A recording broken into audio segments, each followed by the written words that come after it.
Alrighty, hopefully this is a fun stream. Hopefully we enjoy ourselves. We'll see what happens. Everybody gather round as we get the people together.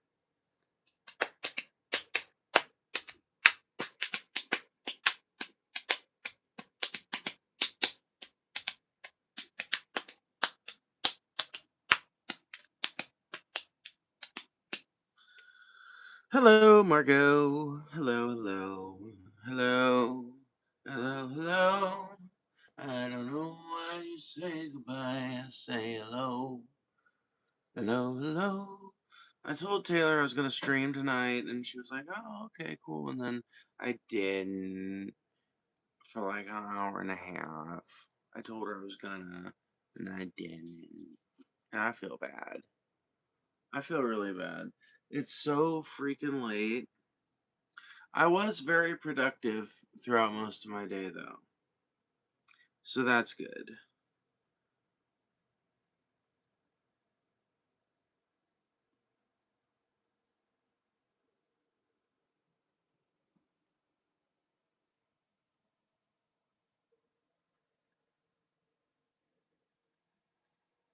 It is pretty late. I'm surprised I'm up. Yeah, I feel you. I feel that. I'm not necessarily surprised I am. I stayed up yesterday. My sleep schedule's been all out of whack, but basically I woke up at like 10 p.m. after taking a nap from like 3 to 10 or so.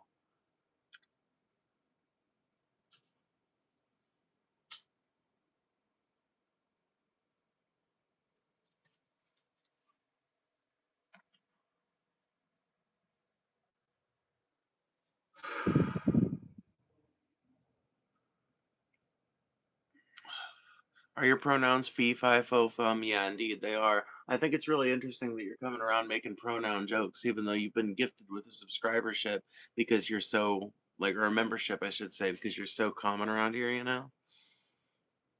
It's good to be productive. I also got a lot done. That's good, Margo. That's good. Look at us doing what we need to do. I finally got my new platform bed set up, so that's good.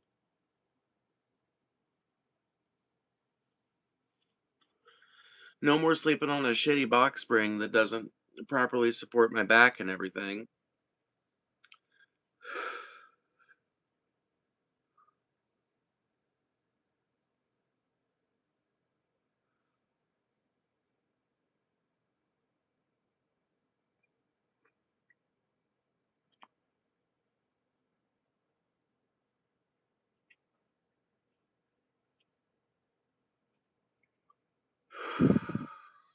Why do people who look like him own cameras?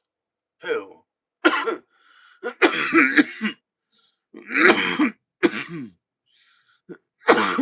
Get on the ground, Jelly Bean. Come on, hurry up, Jelly Roll. I wonder what that person looks like. I wonder if I go to their channel and we look at them, what are they going to look like? Just out of curiosity.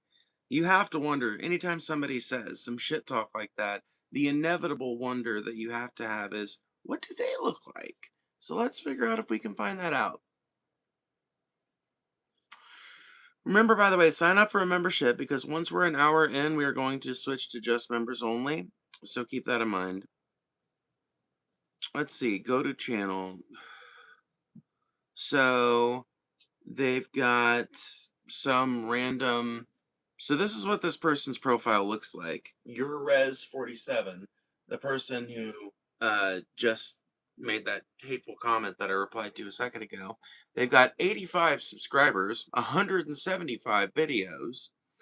None of them feature their face, near as I can tell. Maybe. Oh, did we find one? Oh, we found one. We found one. So this is the guy calling me Jelly Bean right now. This is the guy.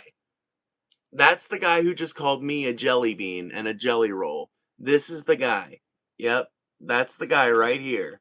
This, let's see. What is his?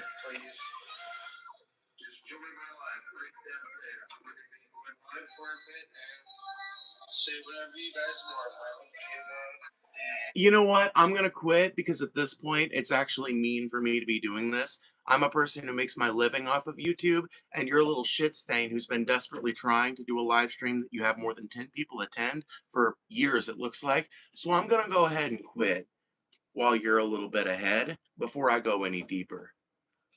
I got 13,000 subs and I do this shit for a living. Come talk to me when you've got enough videos and fucking prominence to actually do something other than be a shit talking little weasel, and maybe we can have a conversation that's productive. But right now, I just feel like I'm shitting on I basically feel like I'm trying to punch out a toddler right now. So I'm going to go ahead and quit.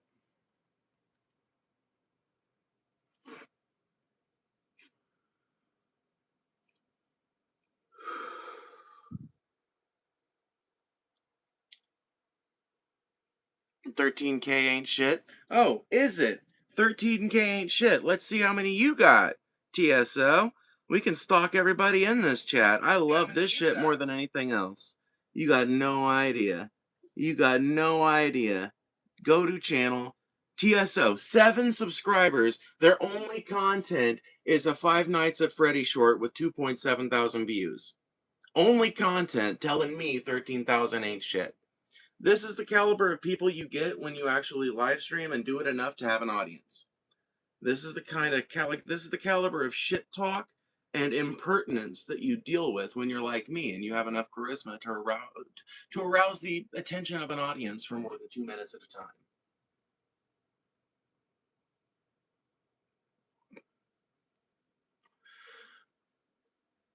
Do you have to be mean? I wouldn't be so mean to people that weren't so mean to me.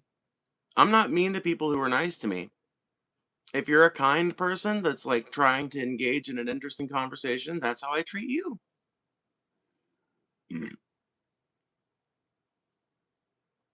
I return energy around here. Remember, guys, sign up for that membership because at 1 hour in, we're going to be going to members only chat. We might even do it at 30 minutes in, honestly. We might even do it at 30 minutes in, but we'll see. We'll see how I feel in like 5 or 10 minutes, and then I'll let you know.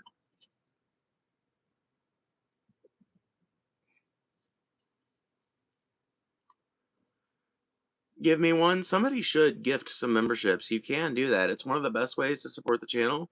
They are super cheap, but they enable you to get your messages seen more often in the chat, as well as to chat in the members only chats when we're doing these public streams and I switch it over. So, what do you guys want to talk about? Um, One of the things that I heard about today that I was wanting to talk to you guys about, did you hear Hassan got kicked out of the UK? Well, preemptively kicked out, basically. He got his visa denied. I guess he's too much of a critic of Israel to be accepted in the UK. Naturally, of course, the UK is not exactly known for having widespread protections of free speech, but it's just another example of how the ostensibly Labour government of the UK, the ostensibly progressive government of like the Labour Party is supposed to be the UK's progressive party. That's supposed to be the UK's left-wing party.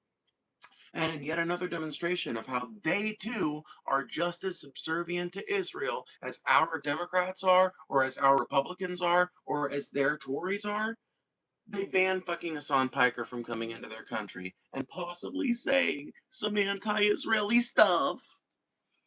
Oh no! What's Big Daddy Netanyahu gonna say if we let Hassan Piker come over here and talk to people? Teeth the same color as that paper? Are they? I feel like there's a pretty wide difference in color.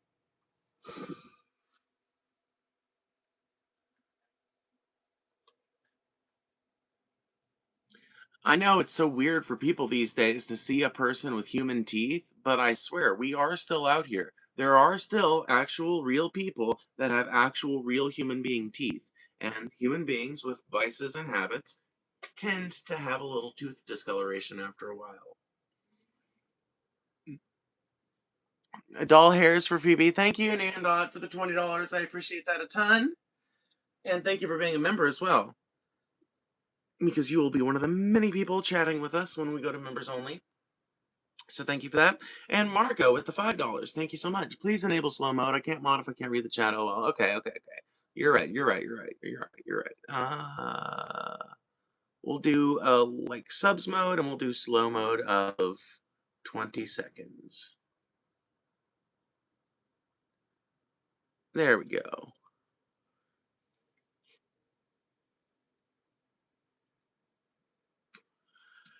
That should make the chat readable for all of us. And if you want to continue chatting at this point, all you got to do is hit the subscribe button. You don't have to become a member or anything like that. We're not going to move over to members only chat until probably like 30 minutes in. At 30 minutes in, we're moving to members only chat because I'm going to start delivering more value to my members. And if you guys want to support the channel, that's the best way to do it, honestly, because that's recurring and it confers more benefits to you as an everyday like user of the channel than a mere super chat does. Not to say I don't appreciate super chats, I really do. You can super chat, you can donate through Cash App, and that's down below. I appreciate all the support I get, but I do want to offer the people that support through a membership more for their membership. Anyway, so yeah, his song got preeminently banned from the UK, and I think it's just another example of how governments around the world in the Western kind of sphere of influence are bending over backwards to um, to coddle Israel and to do their bidding and to do as they would wish. And I genuinely don't understand why. Like, other than the simple billionaire class stuff, and if so, I just wonder, like, at what point does the logic of that cease to work?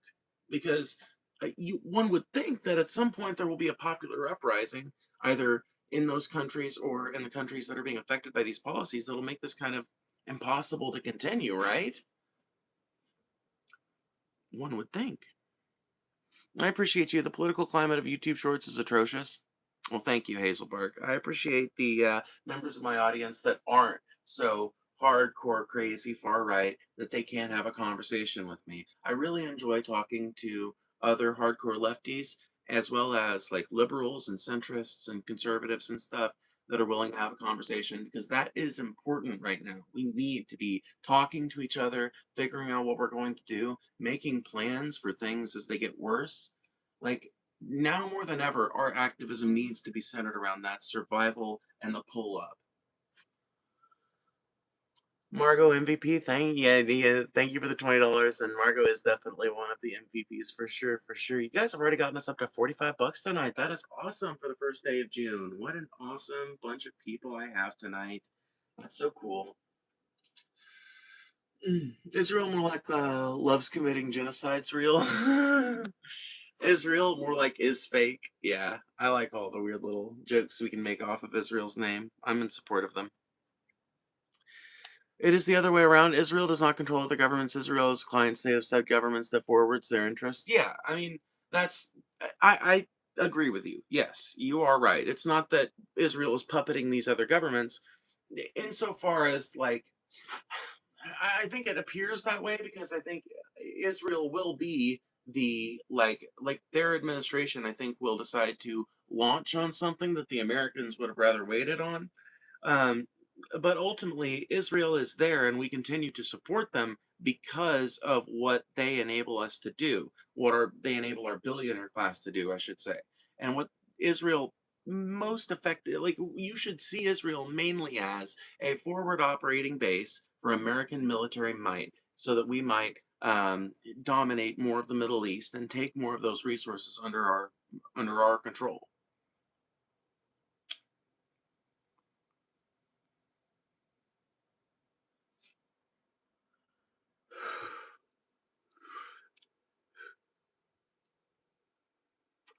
Happy Pride Month, by the way. Thank you, Tyler. I appreciate that. Happy Pride Month to you as well. Happy Pride Month, everybody. It's the first day. Happy, happy Pride Month. We're so glad you came to this live stream in my fucking name. I don't know. Yeah, no, for sure. Do you know about the Christian genocide in Nigeria? It's bad. No, I'm not aware of a Christian genocide in Nigeria. That doesn't mean there's not one going on. I just haven't heard anything about it. But that would be a perfect example of how the U.S. and our citizens tend to only care when we are directly implicated or involved in some conflict in a way that is demonstrable and easily affected, you know? Because America's got blood on its hands for a lot of shit. There is a lot of things. If we really wanted to start talking about remunerative policies to start improving the world through like reversing our imperialist tendencies and trying to make better and everything. Like, oh my God, we would care about so many different places. We would care about so much. But as it is, American culture pretty much has like this self-limiting filter on it, where we pretty much only care about things that that A, we are directly and obviously implicated in, and B, that we feel like we've got some immediate avenue of control over.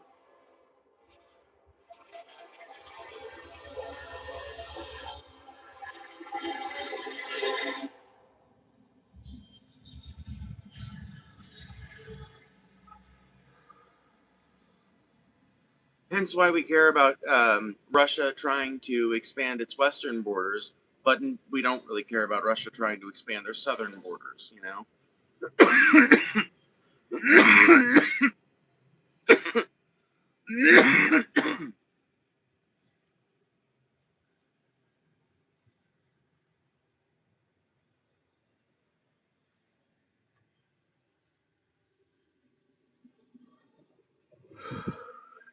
Modding for Phoebe seems like the dark souls of modding. I genuinely don't think I could contain the urge to cockslap the haters out of chat.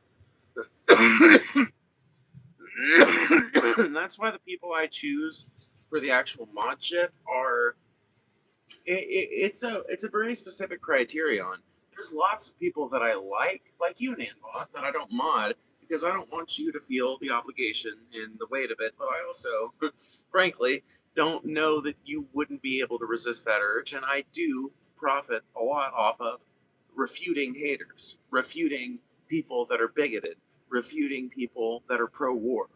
I feel like I'm a pretty good leftist advocate, and a lot of that is empowered by a chat that is 75% people against me. So I've got to preserve that, and the mods that I pick for the last year, I would say, of this channel's growth have reflected that. The Christian genocide is sensationalist right-wing propaganda. There are like 12 people killed, no evidence it was targeted towards Christianity at large. Cool, good to know. Good to know. I'd have to look into it more. The truth of it is, religious persecution is something that cannot be answered, in my opinion, by any one country's like foreign policy or our attempts to intervene. Religious fervor and religious persecution are artifacts of religion. Okay?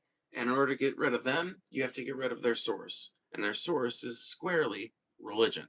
If it were not for religion, we would like honestly, if it were not for religion, this war in Iran probably wouldn't be happening at all because there wouldn't be enough of a casus belli for it. And even if it was happening, I think that a lot more people would be protesting against it, and a lot more people would see it for the evil that it is if America was not so goddamn fundamentalist. America is an increasingly less religious country, but there's a scary thing that's happening too. As America becomes less religious, the people that are religious are becoming more religious. Does that make sense? Like the people that are uh, basically people are going one of two ways right now in America. They are either becoming secular humanist or they are becoming more ingrained into their weird Bronze Age superstitions. Now, there's obviously people that aren't going that way, that are just normal people of faith, but it feels like there is a tendency rising in America, along with the tendency against religiosity that consists of people who are really fundamentalist. And that fundamentalist urge has existed for a long time, but I think, well, their numbers have been growing through reproduction, one, but they've also been growing through proselytization. And that is something that we need to be wary of and keep an eye on because I'm telling you, this holy war shit doesn't go away just because we eventually solve the conflict in Iran.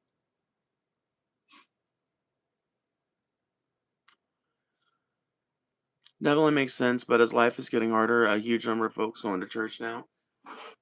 Well, sure, but that kind of thing, it's almost like it's almost like IWW union membership back in the early 30s and 40s and the 20s.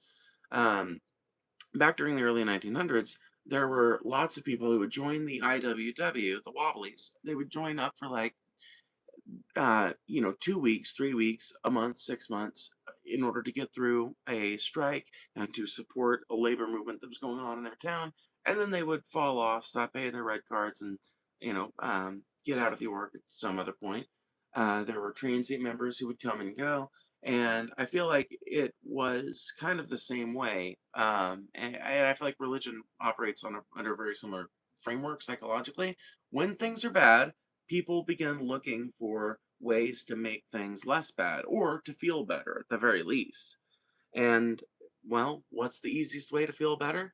Go to a building full of people that more or less believe the same thing you do, and they're going to give you a message of hope. Because no matter how bad things here on Earth might be, no matter how bad things might get here on Earth, you've got an eternal reward waiting for you in the afterlife.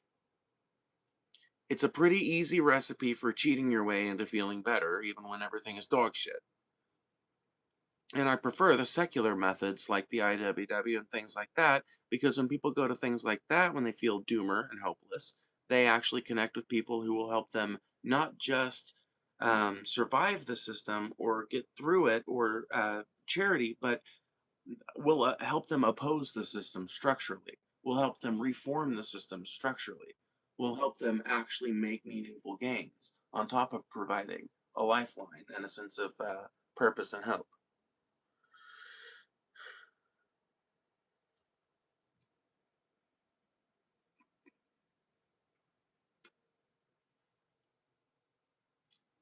God is a woman and she's queer as fuck. True.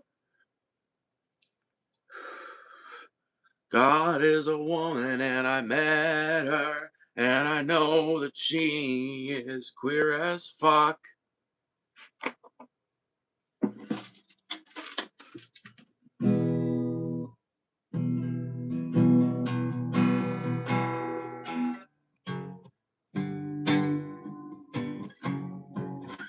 It's out of tune, like it always is after a long day.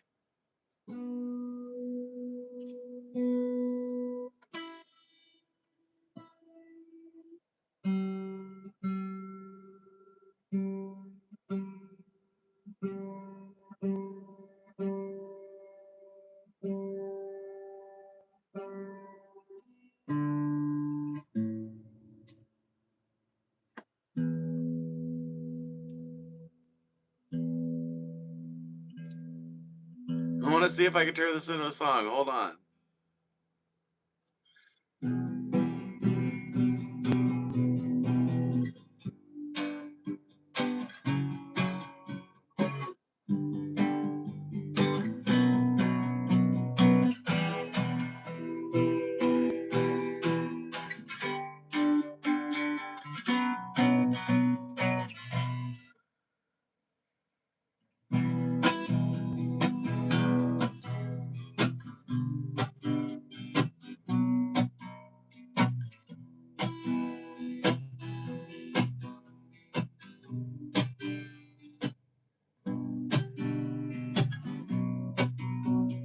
God is a woman and I know cause I met her in a dream. God is a woman with a really big dick, but she's also got a nice set of titties. God is a woman and I know cause I met her one night inside a dream. God is a woman with a big dick and a nice set of titties. She's also got pussy. She's also got short hair. She can look like whatever she wants, and she can be anywhere. God is a woman, and I know, cause I met her one night inside a dream. God is a woman, and when she kills all the trans folks, I'm gonna cream. Oh yeah! guy's a woman, she's a trans girl, am I right?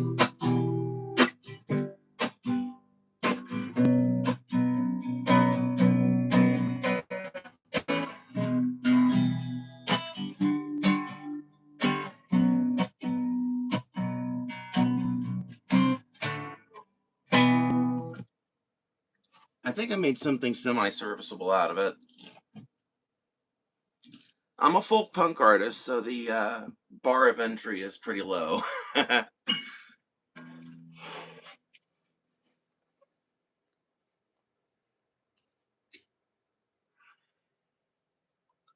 little Jack Daniel's Southern Peach.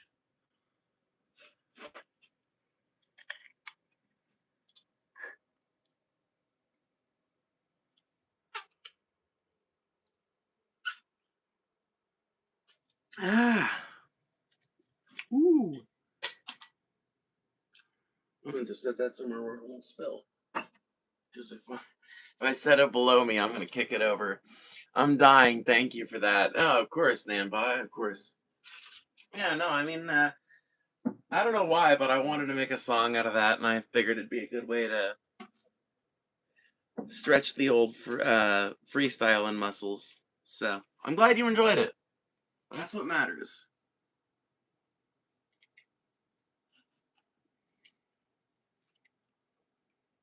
Ew, Phoebes, I'll never get over your bad taste in alcohol. Yeah, pretty much every time I've ever been drinking on stream, Margot has disapproved of my choices. Yeah, I like cheerleader beer and fruity mixed drinks and shit like that. Is it near bedtime or is Phoebe day drinking? Um,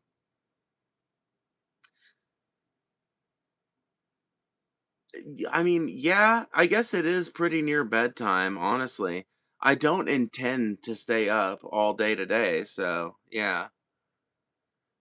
I guess functionally it is late rather than early.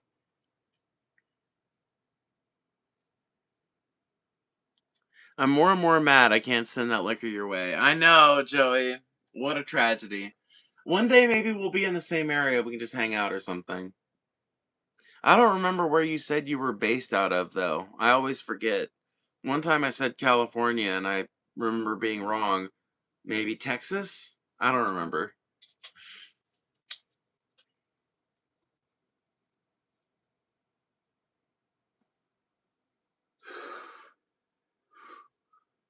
That's right. It's the weird southern state that's in the Northeast.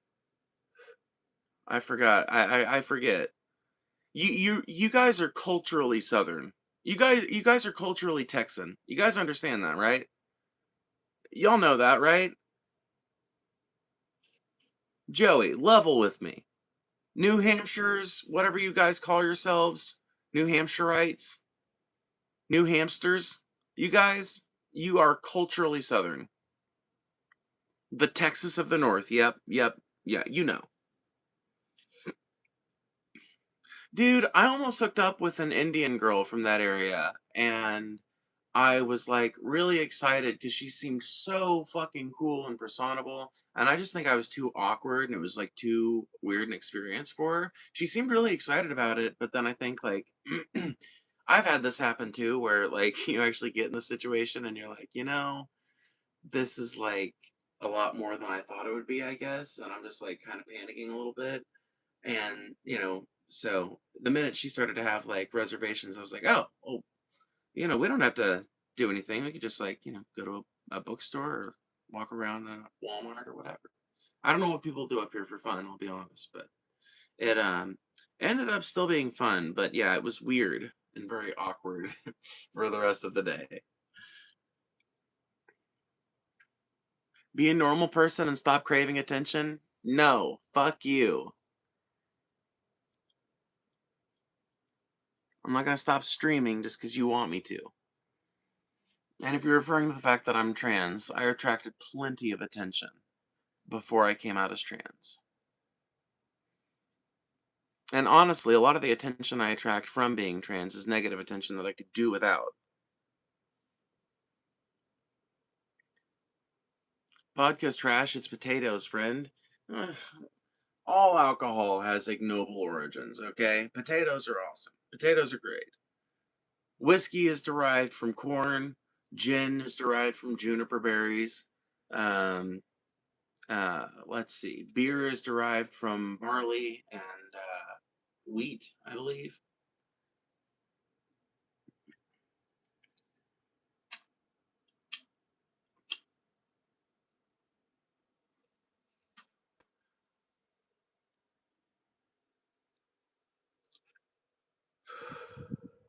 Sugarcane rum is wonderful, I imagine.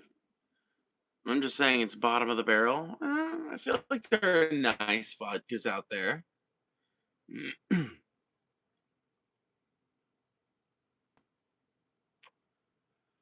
Give Jesus a chance. He has given you multiple.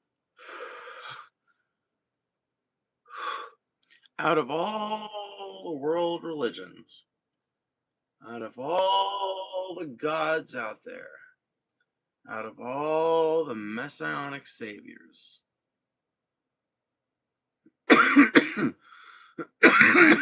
you really think yours is the one?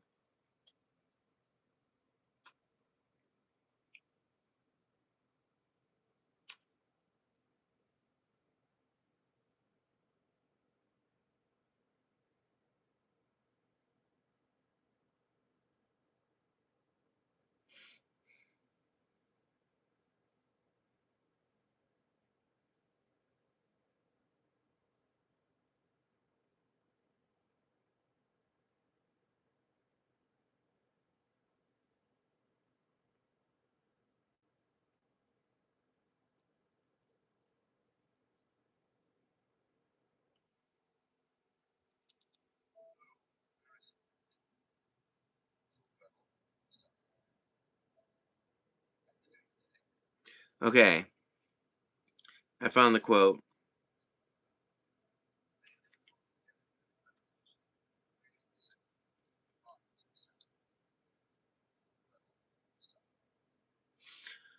I want you to listen to this quote because when you said that to me, it reminded me of this quote. And do you think that unto such as you, a maggot-minded, starved, fanatic crew, God gave a secret and denied it me? Oh well, what matters it? Believe that too. The Rubaiyat of Khayyam in the Richard Le Gallienne translation.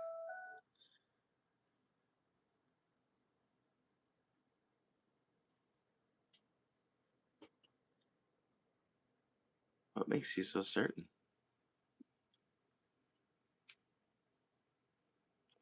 You speak with a certainty of one. You speak with a certainty of one assuaged, but I do not believe your conviction.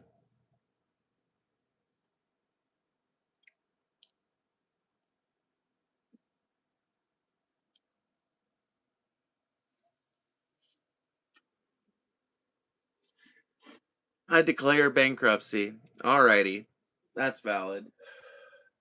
I'll drink to that. Cheers.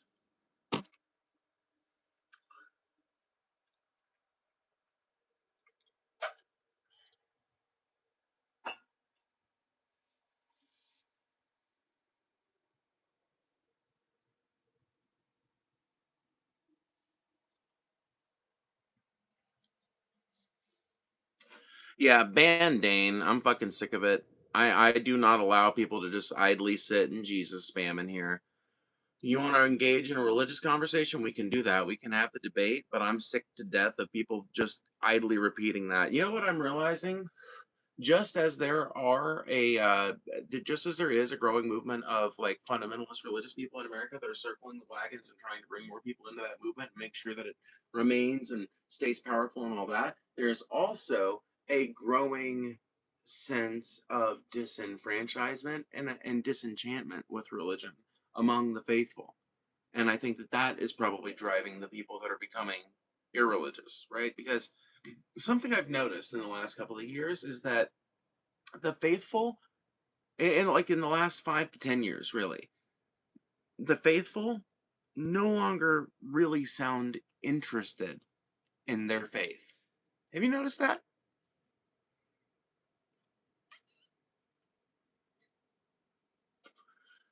Like, there are some people, in that fundy camp mostly, that really like to have the debate. But there is a growing number of people who 10 years ago would have been able to muster up a really decent recitation of some apologetic defense for their faith, who now get confused if somebody doesn't believe, because they are so used to being in that bubble and so used to people being passively non-believing that people coming out against it is kind of, um, I think they don't have any preparedness for it, basically.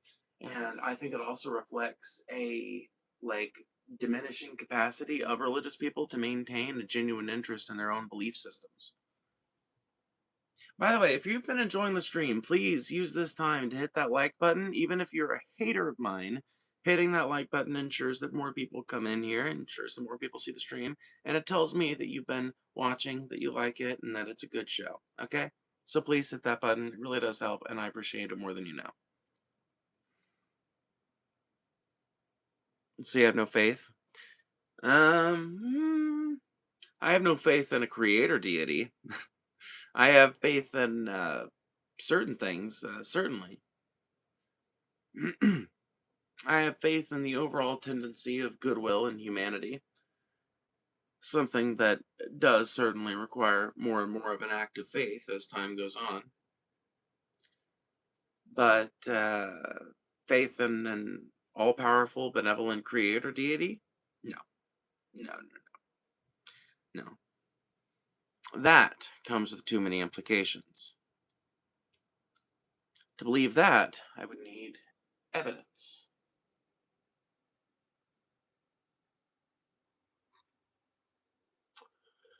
Yeah, I'm not a Democrat, nor are my pronouns he, him. I don't like get on to people all that much about it, but I would appreciate it if you would like be baseline respectful, you know? That would be nice.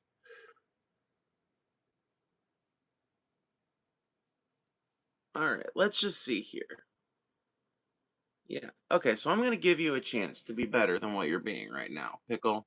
You've got 5 minutes to sit and think, right? Here's the thing. I love talking to people who disagree with me. I love having arguments with people who come from all different political backgrounds and religious backgrounds and everything else. But there is a baseline sort of respect that people seem to universally exercise in public that for some reason certain people, like you, don't feel the need to exercise when you're online. All I'm asking is for the baseline respect that you would give me if you saw me on the street. And based on the fact that I live in Mississippi, a deep south state, like a deep southern state, far red, every time I go to town and get groceries or pay bills or whatever it is, I get gendered correctly. It's she, her, yes ma'am, no ma'am, it's that, right? I know because of one of the comments of yours that I saw that you know that I'm a trans woman. That's fine. We can talk about trans issues if you want, but give me the common decency of referring to me as I am, not as you wish that I was.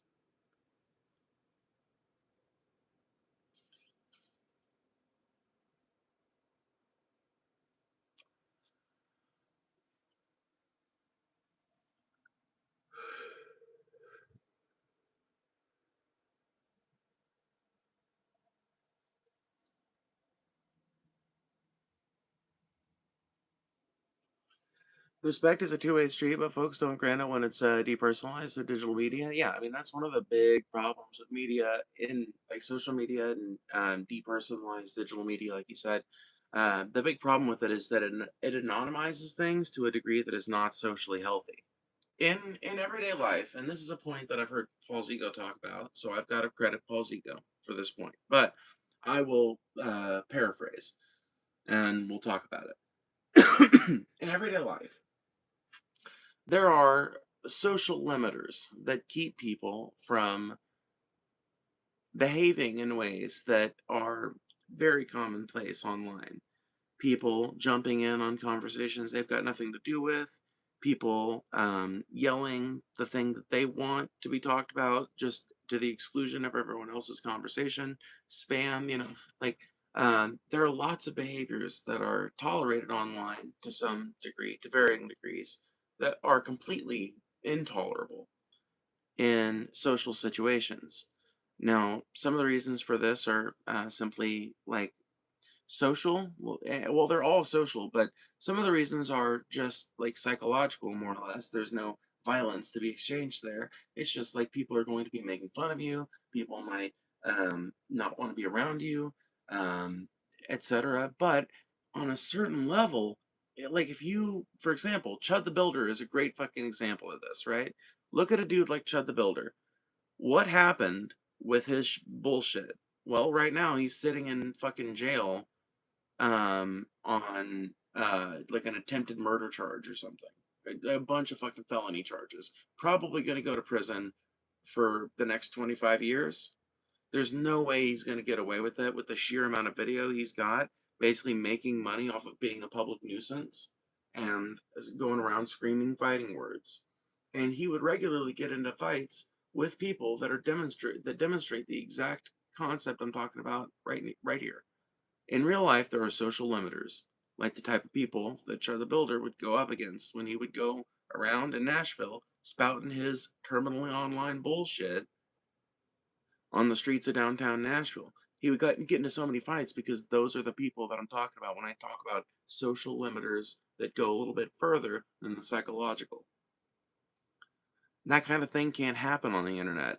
On the internet, somebody can tell me that they're going to come to my house and rape my mom or whatever, and all I can do about it is ban their fucking comment out of here. But all it takes is 30 seconds on their part to make a new account. Meanwhile, if somebody did that, if somebody said some shit like that to my face, we all know what would happen.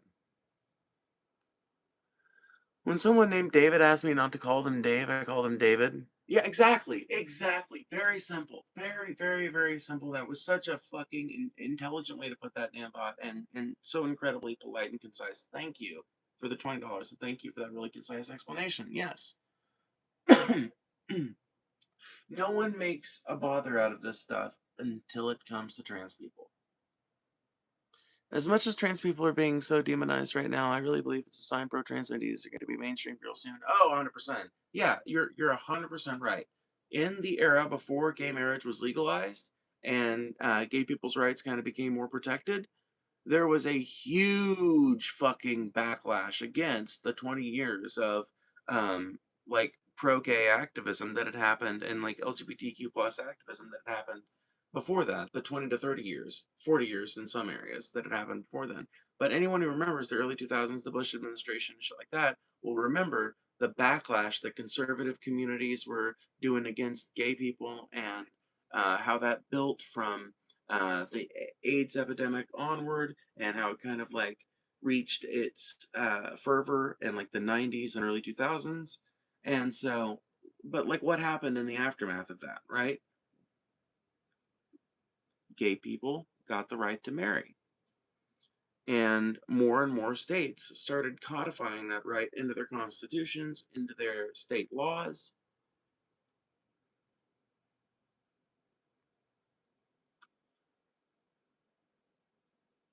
We called them drag queens before. Drag queens still exist. Drag queens and trans women are distinct phenomena, okay? So, like me, for example, I'm a trans woman. Like, this is not a wig. This is how my hair looks all the time. My name is Phoebe. I use she, her pronouns every day, all day, everywhere I'm at. Whereas a drag queen puts on a feminine identity for the purposes of theater. And there's nothing wrong with that, by the way. There's absolutely nothing wrong with drag. Absolutely nothing wrong with drag. But it is a distinct phenomenon from trans people.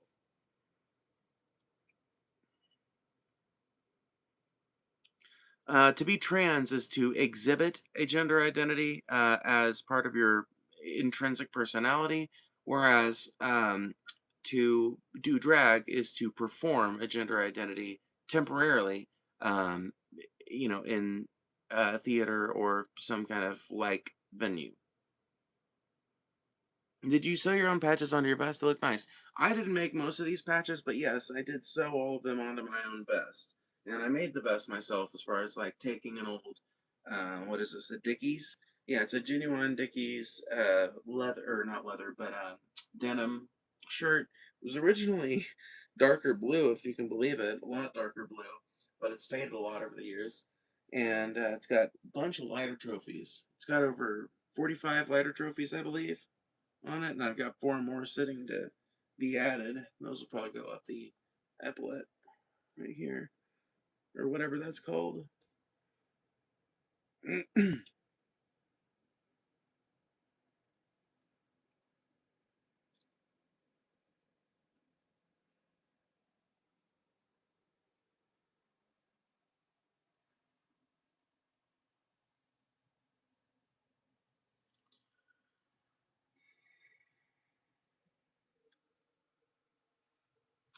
One of my mom's coworkers sews these weird little crochet fucking feathers, I guess. And I think that it's just like the coolest looking fucking thing I've ever seen. Honestly, it's just such a neat looking piece of sculpture art. And I really want to commission that lady to make me like 20 of those and adorn my vest with them because they're just so fucking cool looking.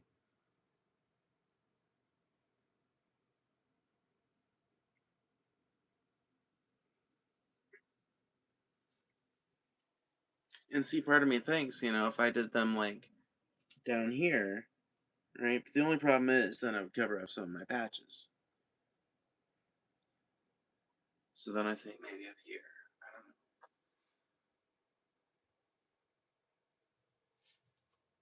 I guess I could do a vertical line from these two seams, something like that, and then do them so that they're descending.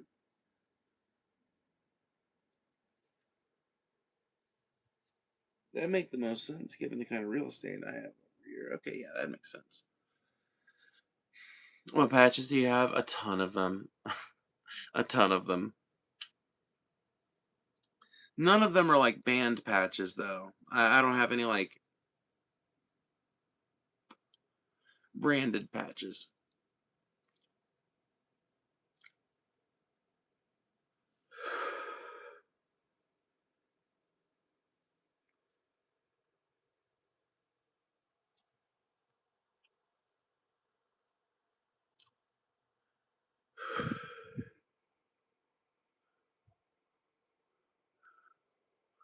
The interesting thing about trans folk today is the transphobia is more modern than you think. Prior to the Cold War, it was more common that trans folks, while more uncommon, were treated better than gays. I mean, it depended on the region and it depended on the culture. It's definitely highly regional, but I guess you could say the same thing about gay rights today. So,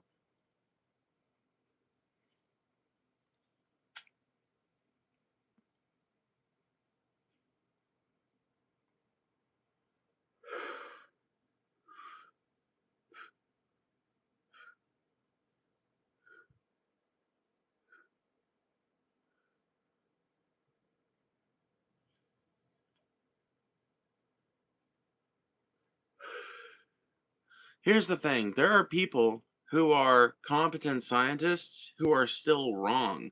Just look at James Tour. You ever heard of James Tour? Dude, I gotta introduce you guys to a channel, and I've been wanting to do this for a while. So we got 82 subs, or not 82 subs. We got 82 viewers. And by the way, I'm gonna go ahead and switch over to members only chat here in a minute. So in the next 5 minutes, you guys need to get a membership or gift some memberships or something, because I'm about to switch it to members only. And if you're not a mod and you're not a member, you're not gonna be able to chat. But I want to show you guys a channel real quick. Um, Before we do that. So there is a dude called Professor Dave Explains. Okay, you see his thing there. I'm gonna share his channel link in chat, and I want you guys that are fans of mine, and like especially if you like me deconstructing bigots and shit like that, and deconstructing scientifically illiterate morons, you will fucking love Professor Dave's channel. So I'm going to share his channel link in this chat so you guys can find his content, support that channel because he is fucking awesome and does a lot of the same thing that I do, except at a way higher caliber of quality because he's an actual fucking expert. He was like an actual professor at a college and shit. taught organic chemistry, I think, something like that. But he was a professor. Um, Still keeps up to date on like current findings and shit. Incredibly scientifically literate guy, and he's also not afraid to get down and dirty when somebody's being a moron. Not only that, but his videos are like he doesn't have like the highest production quality ever. He's got like a really good camera and a really good microphone, but it's like a slideshow kind of format, more or less. It'll be, him talking in front of a camera a little bit, maybe him talking in front of a camera with somebody else or whatever, and then like, slides kind of showing the different things that are going on. It's very digestible. Um, so anyway, because I've been doing so much of that shit recently and looking at his content and realizing how many fucking people there are that basically like there's a format that exists. And when that person mentioned this like biologist that's against trans people, like Richard Dawkins is a biologist that's against trans people, just as an example. It reminded me of Professor Dave and the point that he makes about this, right? Which is that there is an entire grift framework that exists now. If you are an expert in your field, like a verifiable expert in your field, and you don't exactly have a soul, and you want to make a ton more money than what you're making on the current academic circuit and everything, you can turn on all the science that you understand and start repeating bullshit that is unscientific and unproven and trying to give it the air of proven legitimacy and make millions of dollars in some cases off of that prospect and that process. And with that in mind, you know, as Christopher Hitchens once said, um, with that knowledge, what forgiveness? With such knowledge, what forgiveness?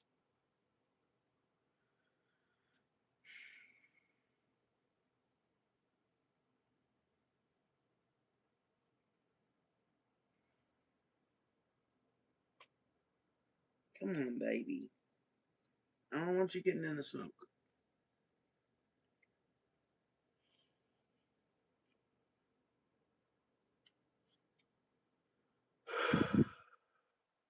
Anyway.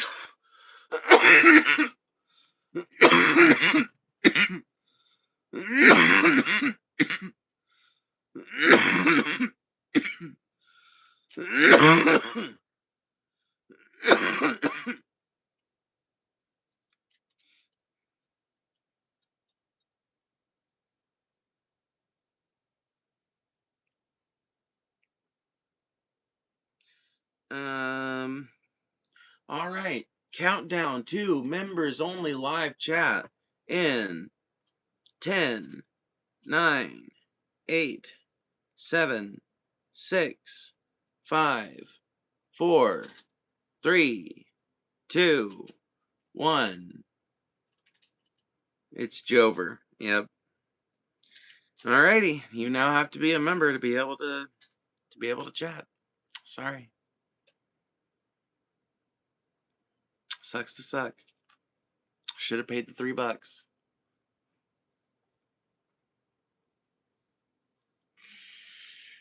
Confidence has nothing to do with the question I asked. You're just sad and angry. I feel bad for you, Marco. I don't even know what's going on in the chat, but I'm glad we switched to members only because now it's just going to be me and cool people that understand more or less what's going on.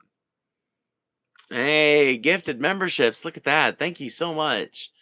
So we got a few different people. We got Evan Loves. We got Blonde7899. Antonio, your mom.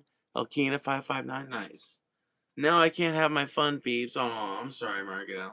I really do need to start offering you guys more fucking value, though. And I do think that once there are more active members, it'll be a way better value to have these regular members only chats. We get like an hour with the trolls worth of fun first, and then whoever's really willing to stick around and stick it out can pay $3 or $4, whatever it is, to get in on the membership and be able to participate.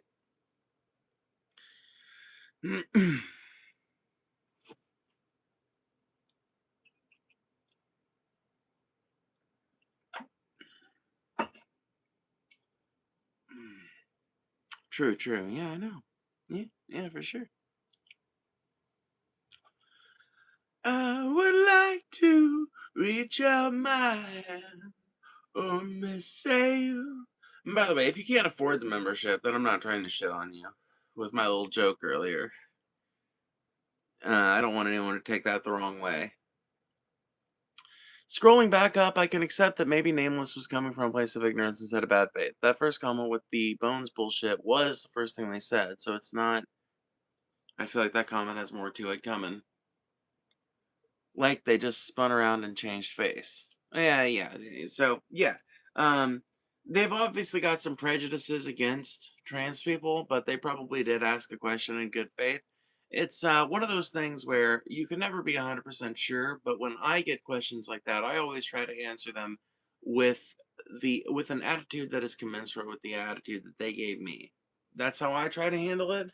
I don't know if that's the right way to handle it, but that's how I try to handle it. Dude, I got my lighting rig delivered and I bought two of them, so I need to get one of them set up in here and see how it works, basically. See where I can get it set up at.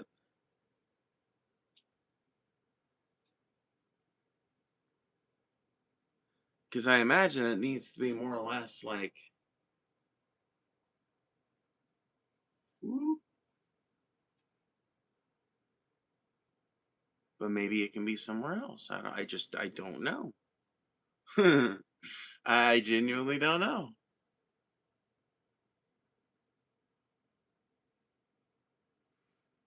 I guess I'm gonna have to read the instructions.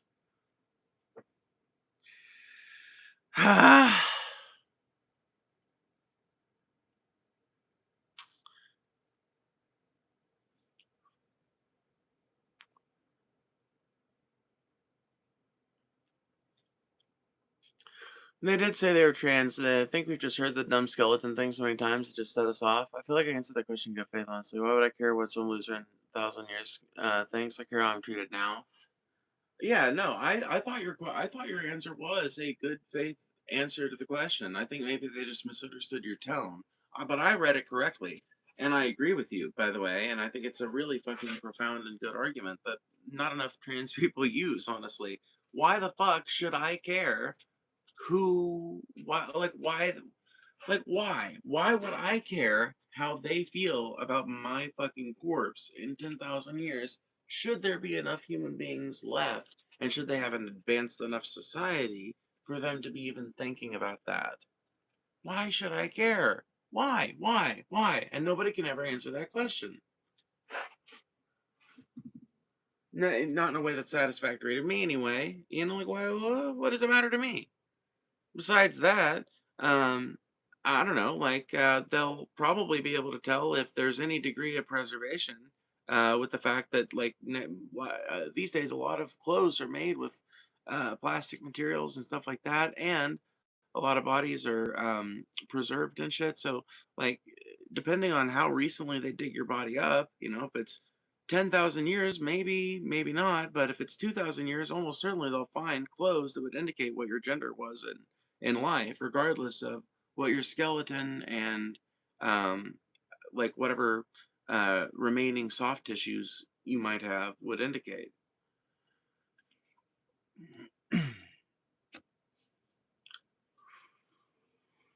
Well, thanks for sticking around, Nameless. We weren't trying. Well, okay, I wasn't trying to dogpile you, and we don't have to fucking concentrate on it all night for sure. I appreciate you sticking around.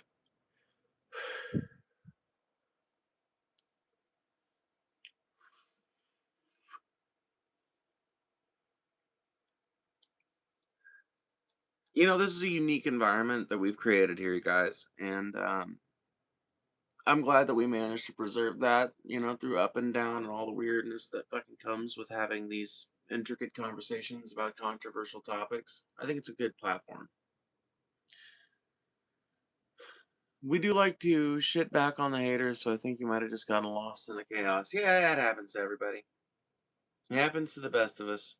It happened to Joey a couple of times before I gave him the fucking mod chip.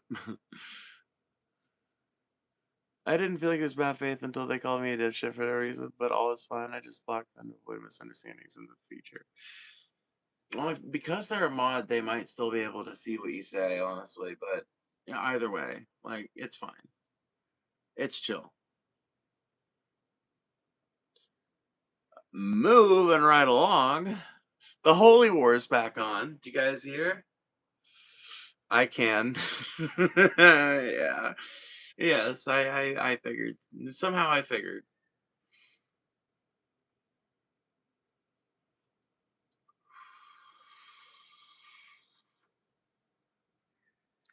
Assume I deserved it? Nah. There were a couple times where I saw you get lost in the chaos, and I unbanned you right then because I was like, no, no, no, no, no, no. Joey's a good guy. Joey's cool. Joey's fine.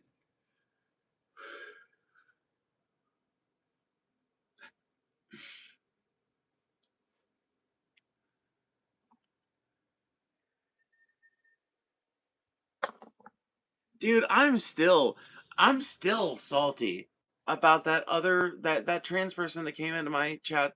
I don't know if they were a trans girl or a trans guy or what, but they were in my chat this morning talking all kinds of mad shit. Well, not this morning, but yesterday morning. Talking all kinds of mad shit about like talking all kinds of mad shit about like how I do this basically and how I have pretty wide allowances for what I will allow in here before I ban it and how I monetize that and like I'm still salty about that. I'm not even gonna lie. I'm still salty about that shit.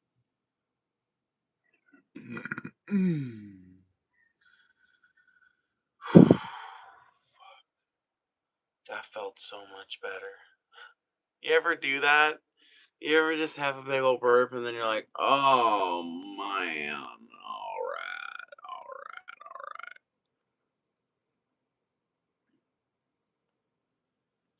I don't know. If they can't handle seeing the hate, they can just not watch the stream. Well,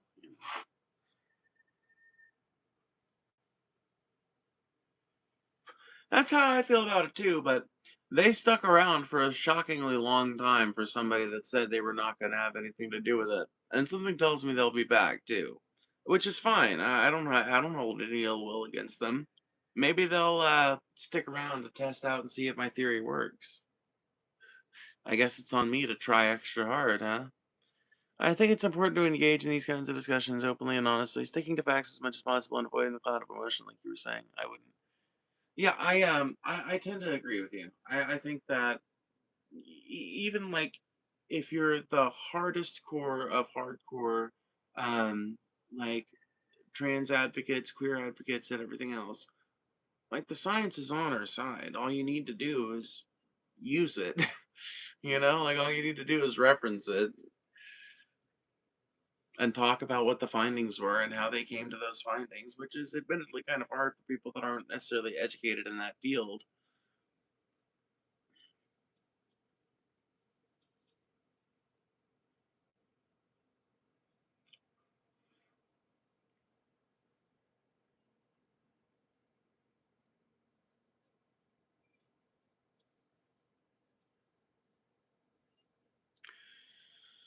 If I'm anything, I'm emotional. Oh, I think I'm a fucking fair bit too pretty. Well, not too emotional. I think I'm emotional too. But like I do think that there is something to be said about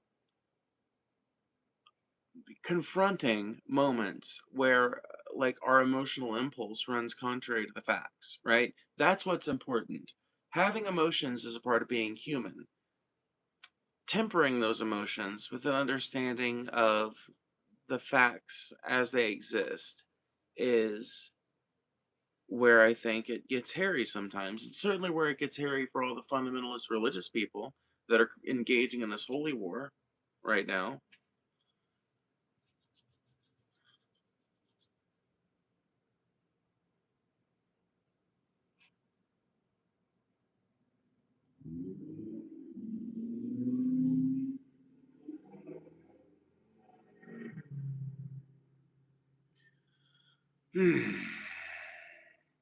I think the majority of people are extremely reasonable about this kind of thing. The internet just gives people that extra layer of anonymity that allows them to lash out or act differently from norm. For sure. For sure, for sure. I think that a lot more people are friendlier to trans people than you would think, just given like the output of people online. And I kind of think that there's a lot of things for which that is true. That the internet has a tendency to amplify voices that are saying the most extreme things. Like, I can't tell you how quick I would be rising in popularity and stuff if I were this well spoken and this well educated, but not well educated necessarily in terms of I've gone to a bunch of college shit, but like I've got some college credits, but I've continued learning in the interim, right? And if I were this well spoken and a trans woman that was doing like a conservative grift, I guarantee you I would have 5 times as many subscribers right now. But I wouldn't be able to say what I actually believe, nor what I actually want.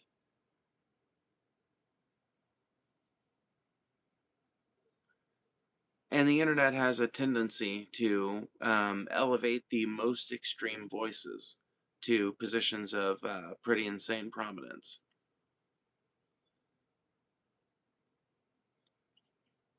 I did see that and it resonated with me much more than the other answers. It actually seems reasonable, much more so than scientists are stupid.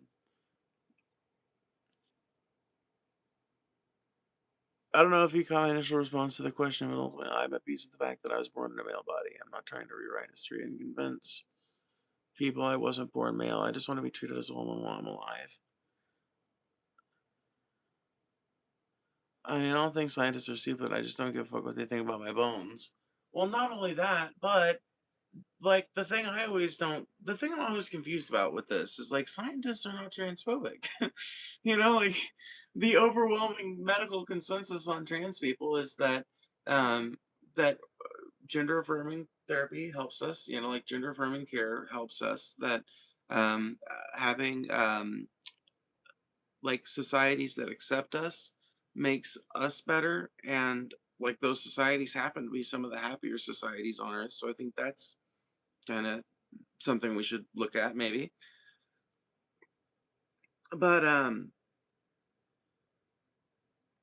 the idea that scientists would dig up somebody in 2000 years and find a person, say like me, say I got buried in a dress. Number one, I'm probably going to be cremated, okay? um because I don't know, man. When I'm dead, I don't really care what happens to my body, and I don't know how I feel about having a grave that can be endlessly desecrated. And it also just seems like a strange form of ancestor worship. I don't know. I don't know what'll happen to my dead body. I don't want to think about it. I do not share the obsession that all the Enlightenment thinkers had with thinking about their inevitable death and funeral. I don't have that. I don't think about it. I don't want to think about it. Now I've been quoting Hitchens all night tonight, but one of the things he says, talking about Voltaire, talking about his funeral, is he's like, "Oh, how these men did prattle on about their endless funerals," or something like that. No, oh, how these men did prattle on endlessly about their own funerals and death. And I'm not one of those people. I do not share that Enlightenment thinker tendency. I don't know what'll happen to my body. If it does get buried, there's a good chance it'll get buried in a dress in feminine clothing, right? And if it does, it's a good chance it's gonna be fucking polyester, fucking plasticky bullshit like every other goddamn fucking thing in this culture is, right? So if they dig me up in 2,000 years, yeah, they might find a male skeleton. But if there are any soft tissues left, those, like if I've gotten sex reassignment surgery at that point, then it's going to show that. If I haven't, but I've got like larger breasts relative, like if I've got larger breasts than I should have if I were like a man in life, and I've got more feminine features from what's left of the soft tissues and everything, and like I've got a penis, but all that is the way it is, and then I'm buried in like feminine clothing, then they're going to make the conclusion like, oh, Well, this was clearly a person who was born male, but then lived as a woman and died as such, and was treated as such when they died. If they've got anything above a basic understanding of anthropology, that's what they'll have to come away with.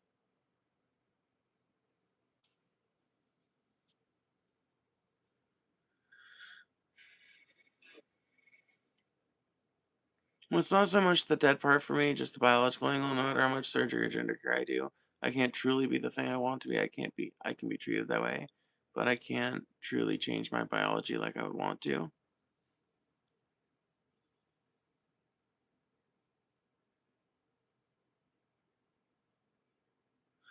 Well, you can change it in every way that matters.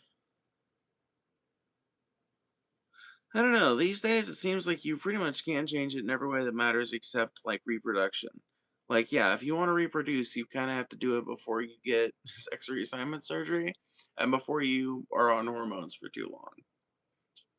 You know, that's a limiting factor. But I do think that within the next 100 years, they will figure out how to do transplants for for transgender people, where you can find like two trans people that have the same exact blood type and everything, and they can like swap out. I think that that will happen eventually. There are already scientists that are trying to figure it out. So next 100 years, baby.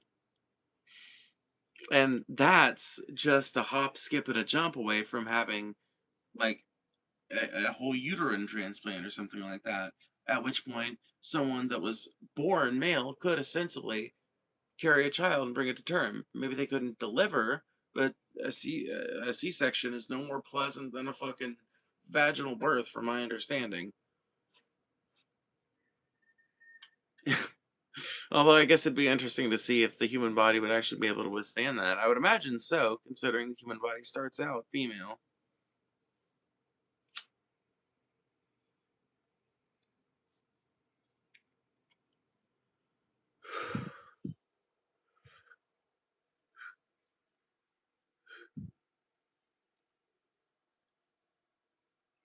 I wasted 19 years miserable because I couldn't go back and be born female, but at this point, I realize that society has become just kind enough for me to be a woman. I actually take care of myself now just instead of. Yeah, I feel that, Nambot. I feel that 100%. Exactly. I'm still young and early in my journey, so it may come easier to accept with time, but it can be very frustrating trying to ask honest questions in a lot of these circles. I understand that, and I'm sorry if we came off overly um, unkind or overly hostile. I can promise we didn't mean to. Or at least I didn't mean to. Maybe my mods did at first. I don't know. Maybe some of the members did at first. I don't know. But I think we clarified it now. And I can understand how it can be frustrating because there are a lot of assumptions that come along with some of these questions. And if you don't spend the appropriate amount of time wording it, people can have a knee jerk reaction. And that's one of the things, I can't make other people do this, but one of the things I try to exemplify is if people ask something in a way that's maybe not that well thought out, but it doesn't seem like they're being rude, I try to answer it as clearly and yeah, I try to be nice about it if it doesn't seem like they're just being an asshole. Now, every so often, somebody does get caught up in the crosshairs and I end up going off on somebody who's just trying to be nice, but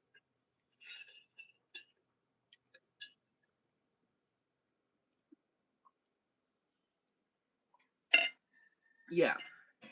Well, that's kind of how these streams work. So basically, here's the Phoebe Ophi grift, if you will. Um, because I'm an openly queer trans woman on YouTube and I do these vertical lives, there are tons of people who come in here just to troll. And there's also a good chunk of people who come in here because they're genuinely interested in what I have to say. I look interesting, they want to hear, and they want to participate. And they end up sticking around, getting memberships, having good chats. People like you, Nanbot, Kingbugs, Matt, Josiah. I could go on and on, right? All kinds of people that stick around in here day in, day out. They're always here, or they are here, like I'd say, 2 or 3 out of streams, you know. Um, and the trolls provide a lot of the like content fodder that the conversation gets built upon, I feel like, and they provide a lot of like dialectical back and forth in a way that it can be kind of difficult for people who more or less agree with me to do. But it also having that like that kind of, I don't know, that sort of hostile environment, it encourages people that are not so extreme to also throw their lot in and try to make an argument for their perspective sides. I have another question that's been bugging me a lot, but I'm not entirely sure how to word it. Feel bad for taking up so much of the stream at this point? No, no, don't worry about it. We love good questions. That's the whole point. We love good questions. One of my mods is drawing an asset for the channel right now that, so far from what he's shown me, is absolutely beautiful. It does look a little bit like I'm making an Aikawa face, though. I'm not gonna lie. But maybe that's good. I don't know. I like it. I think you guys will like it too. He didn't make me skinny, and I like that. Because maybe I'll lose weight enough to be skinny at some point, but I ain't. And I haven't been for a long time. And, you know, signs are good that I will remain ambulatory for my whole life, and I'm never gonna get like fucking 400 pounds or something. But I would not be shocked if I remain between 250 and 300 for a long time. And there's a couple of people who have drawn me in the last 5 years that have drawn me skinny. And the only two people who haven't are TJ and Matt. And that makes me, I don't know, it's endearing to me, I guess.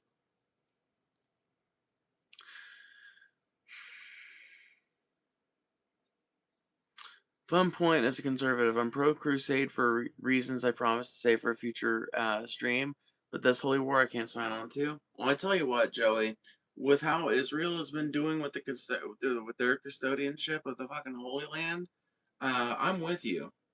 I think, you know,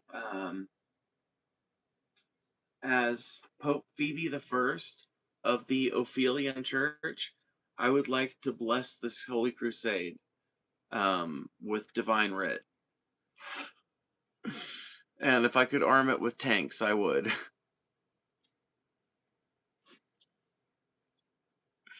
I think that's going to be fun, actually.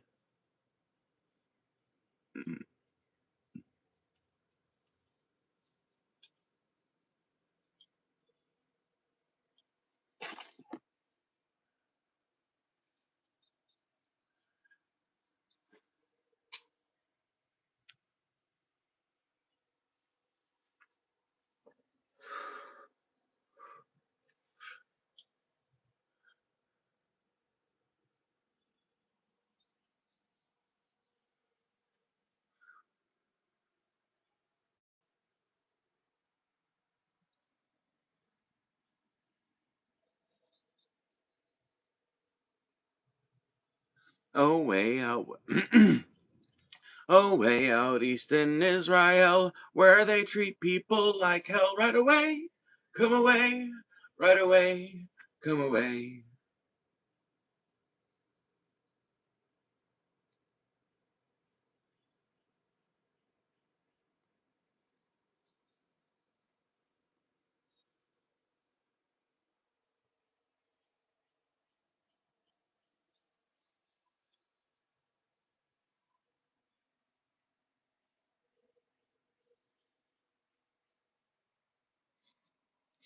Where money is king and men are chattel, the new crusades will win the battle. Right away, come away, right away, come away.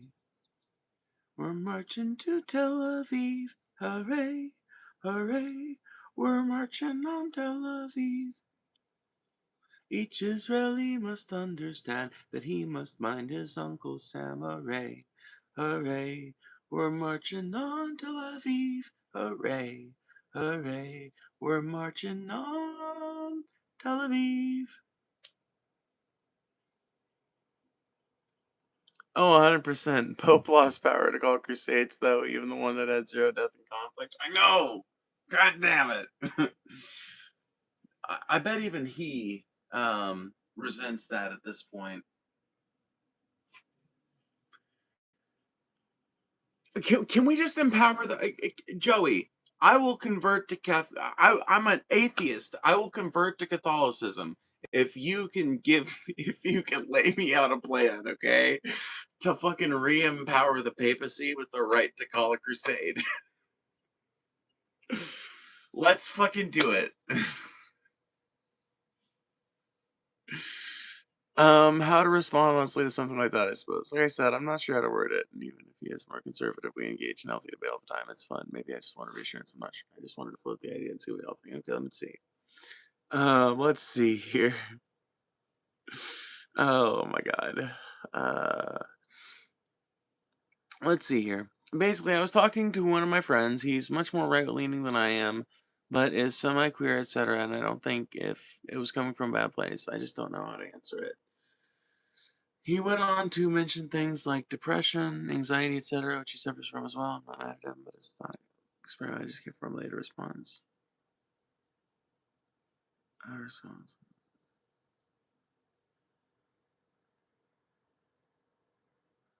I think the question that you're trying I think one of your messages got auto filtered, maybe. So you might have to try it again. You might have to like reword it and say it in a way that clears the YouTube filters, if that makes sense.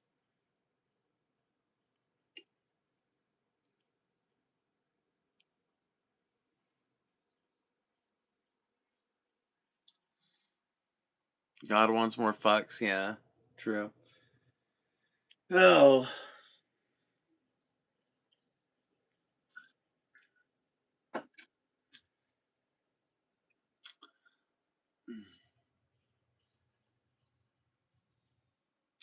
I brought two cheerleader beers out here, but I've only drank one cheerleader beer in an hour and 20-minute long stream, so I don't think I'll end up getting drunk at any point. Probably just cut it off there. No, you're fine. It's fine. It's chill. You can retype it.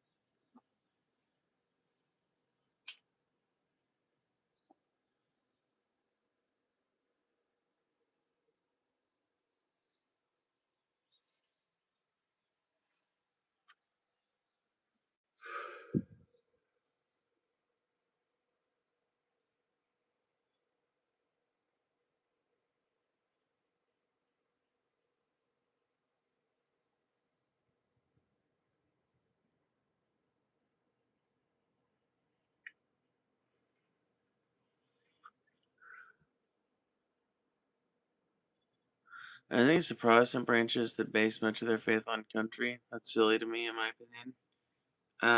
Yeah, no, 100%, yeah.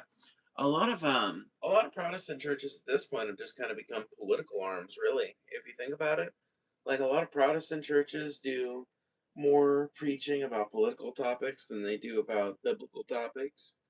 And by the way, that's something that kind of violates the terms of their um being like that's one of the reasons why churches are tax exempt, right? Is because they're supposed to be like prohibited from engaging in political activity.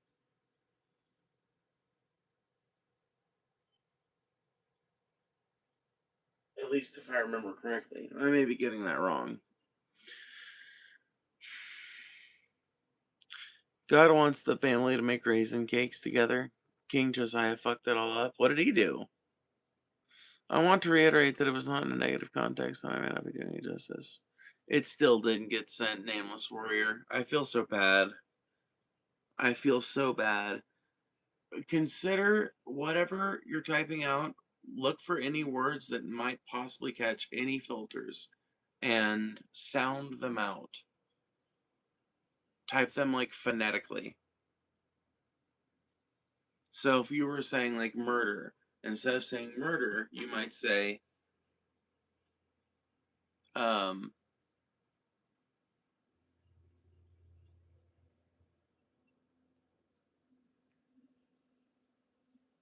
I don't know. You might say like Mordor or something.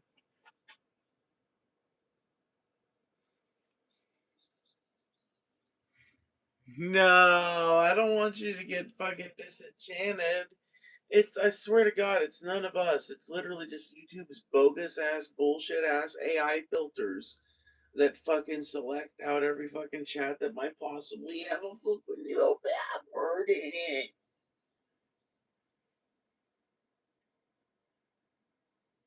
It sucks. I get caught on the same shit. Don't even trip.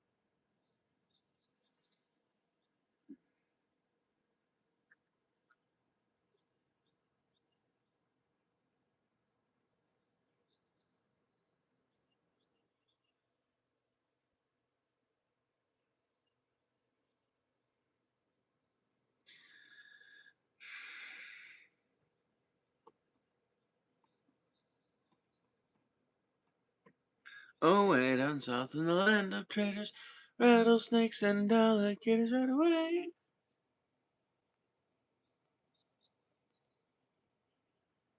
Oh, you can say genocide?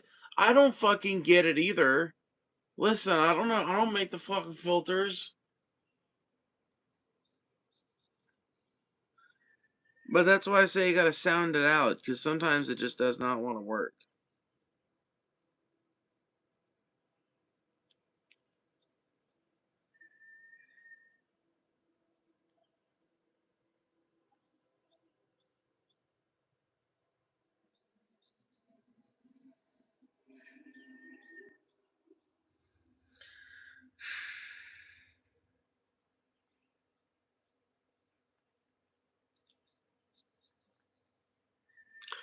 Why can't we be friends? Why can't we be friends? Why can't we be friends? I gotta go, Phoebes. I work in 3 hours. I don't know if Nameless has me blocked, but I wanted her to get my apology. I stay aggro in chat sometimes because there are so many trolls. I never want to hurt a sister. Aw, thank you, Margot. That's very kind of you. There you go, Nameless. Margot has officially apologized.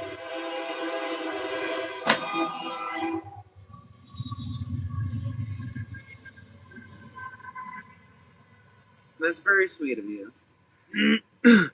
Genuinely. That's nice. Where's my fucking shit? Where's my fucking shit? Where's my fucking shit? Where's my fucking shit? I need to know where my shit is at. I just found out where my shit is at. I just found out where my shit is at. My last item I've been waiting for. It's a giant fucking headboard for the bed that I bought. Do do do do do do do do do do do do do do. My friend essentially said every trans person he's known, about 4 or 5, has had a lot of chemical imbalances and other emotional concerns like seasonal sad time, etc. And asked me if being trans. Holy shit, bro.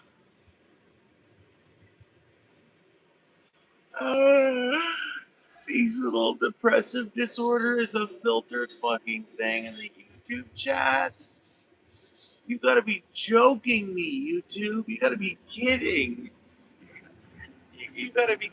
Oh my god. I wanna fucking cry. I'm so sorry that that is what was tripping you up this whole time.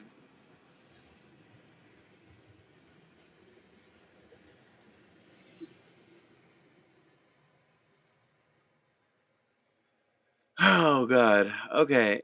Could be one of those things. Maybe that went through. God, it's butchered. No, it's totally fine. Yeah, you made it through. Finally, you made it through. Seasonal sad time. Man, why the fuck do they want to make us act like fucking children? I'm not 12. My chatters are not 12. Anyway, thank you for being patient with us, and I will now answer your question. So yeah, no, it's a complicated question. So from what we can tell, gender, like transgender people, our condition does have a biological uh, element, component. There is a biological component. So the brains of transgender people are very often more similar to the brains of cisgender people of the gender that they identify with. So a trans woman's brain is structurally a lot more similar to a female brain, and a trans man's brain is usually going to be structurally more similar to a cis man's brain. And there are other identifiers as well that they've discovered. So it is something that is biological in the same way that chemical imbalances, seasonal affective disorder, and some things like this can be innate in the same way. But what's important to know and to bring up is that having these things doesn't change how you treat a person. Ultimately, Um, there are very few disorders that should really change how you treat a human being, and certainly being trans is one where the only way you should change how you treat them is if they start using different pronouns or go under a different name. It's innate in the sense that there's a biological component, but it is not a disorder in the sense that it's like something that is negative when people are able to access the appropriate care, and when people live in an accepting society. Now I'm drinking, religious ranting, and wanting to retake the Holy Land. Thanks. Should I put my 2 cents in on as conservative here, nameless? Ooh, ooh. This will be interesting. This would be very interesting.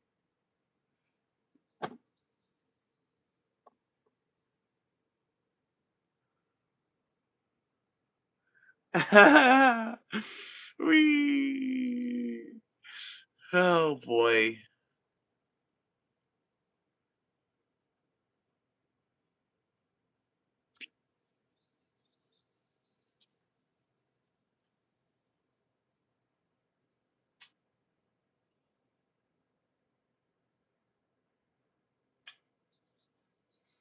I want what's left in this blunt, but I can't have what's left in this blunt because there's not enough left of this blunt to get anything left out of this blunt.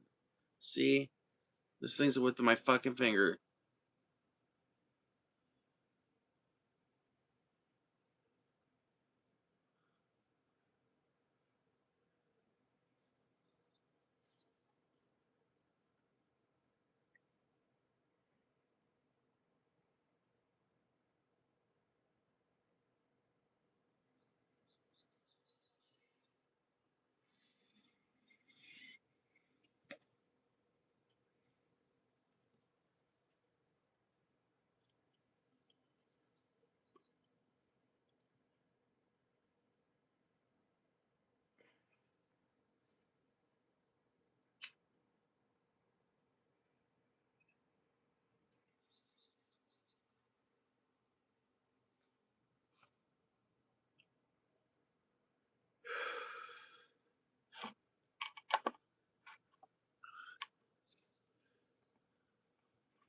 Put the blunt in your bowl. Alrighty, I will. I'll do that instead.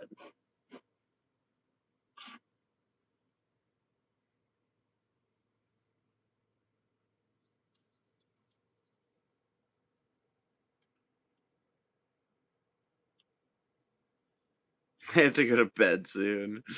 This is what I do. I'm a degenerate. I just keep people up all night. That mod of mine who's drawing me right now.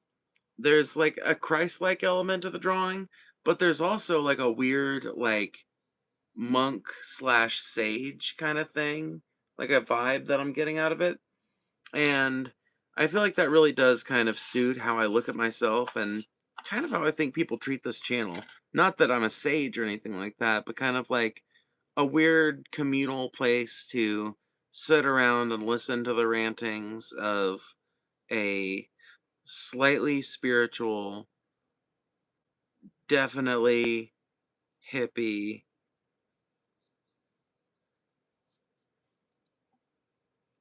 slightly insane trans girl ranting and raving about my philosophy.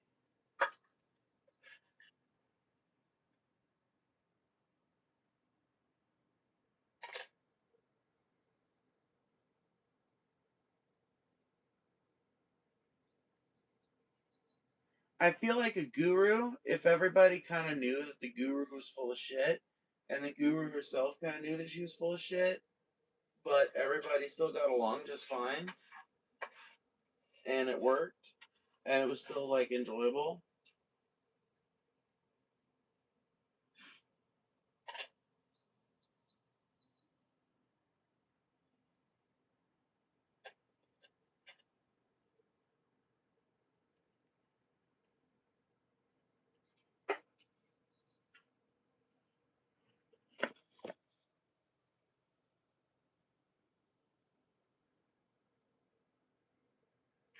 Wow, Joey, you must be forming entire battle plans in that reply. I know, right? If this was an IRC chat where we could still see where everybody is typing at, they would have been, you know, there we go.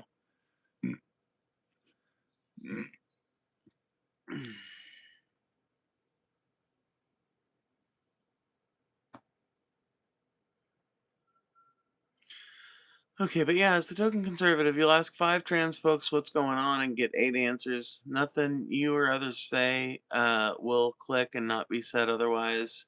So you just focus on respect best you can.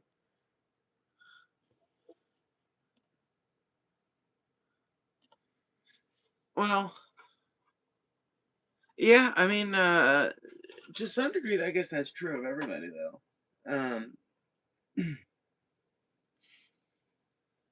like, especially when it comes to Jewish people and their political and religious opinions, often it is said, uh, 2 Jews, 3 opinions. And that's not just something like anti-Semites invented. I've never, in fact, heard them referencing it. It's something I've heard older Jewish people in the Northeast reference, and I think it's also something that is true of quite a few other groups, even more so than it is of the Jewish diaspora. And when it comes to trans people and our opinions, I think there is kind of a lack of consensus because there is a general tendency towards anti-intellectualism and a a real literacy problem that exists among people my age, younger and older, and that affects trans people just as much as it does regular everyday people.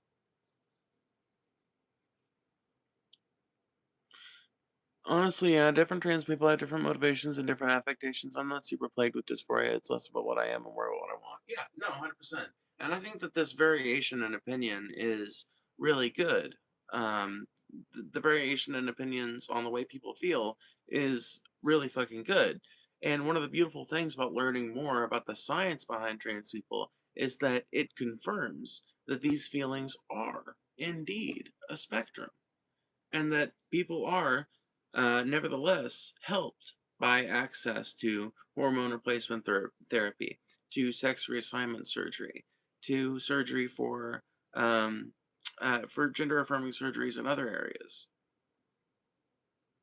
My trans sibling came to that conclusion early and say just try to accommodate best you can and don't try to be an ass. Yeah, that's exactly how I try to look at it. I don't try to be an asshole to anybody about it unless they're being an asshole to me. But that's the same policy I have with anybody about anything. It's not just about trans things, you know? That's okay, Hazel. I got my feelings hurt when I shouldn't have. I didn't realize the chat was as interactive as it was here. I just popped in and asked a question without introducing myself or anything. No, you're fine. You don't have to introduce yourself or anything. It's just like things go by quick in here, and I think people oftentimes bounce off of this channel because they will take things that are said in chat and the quick and fucking fast and added response and back and forth kind of thing that happens a little bit too seriously, right? And because of that, they will take it personally when they shouldn't. And sometimes people will go a little harder at someone than they might if it were a different chat or if they were able to explain themselves a little bit more thoroughly. And there's definitely some collateral damage that happens because of that. So I'm sorry, Nameless. I was coming from the angle of debating right with yourself, and dude, it's probably not great for my brain. No, yeah, no, dude, I get it, Hazel. Sometimes people bump into each other in hallways. Real test is not turning a bump into a fist fight. I think we're all cool now. Yeah, I think that that turned out awesome, honestly. By the way, I'm going to go ahead and tell you guys we're at the 20-minute mark before I will end this stream and go feed and water my critters. Let's see, what time is it? It's only 5:35. Yeah, well, I guess by the time 6 rolls around, that'll be about time to, you know, do that.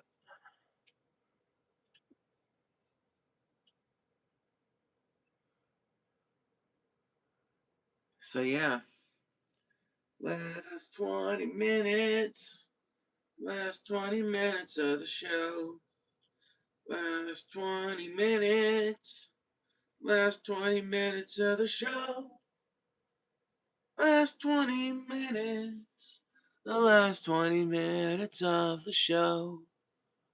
Last 20 minutes. Last 20 minutes of the show.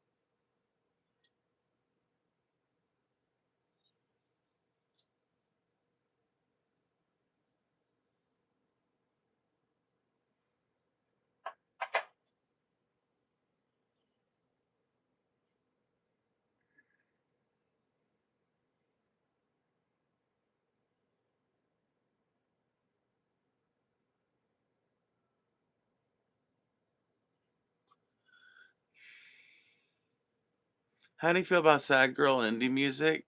I love it. I'm a Phoebe Bridgers fan. How do you think I feel? Did you see my message about Paul's ego earlier? No. No, I did not.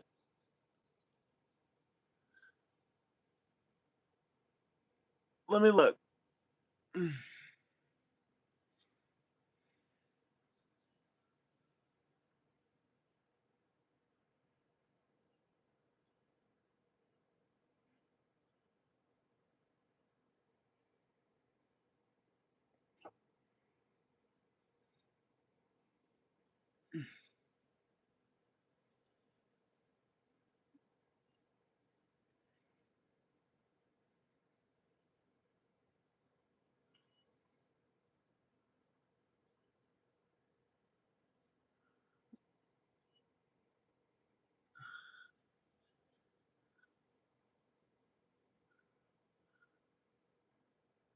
Finally listen to Paul's ego and you happen to be on the one recommended. Good discussions of national divorce.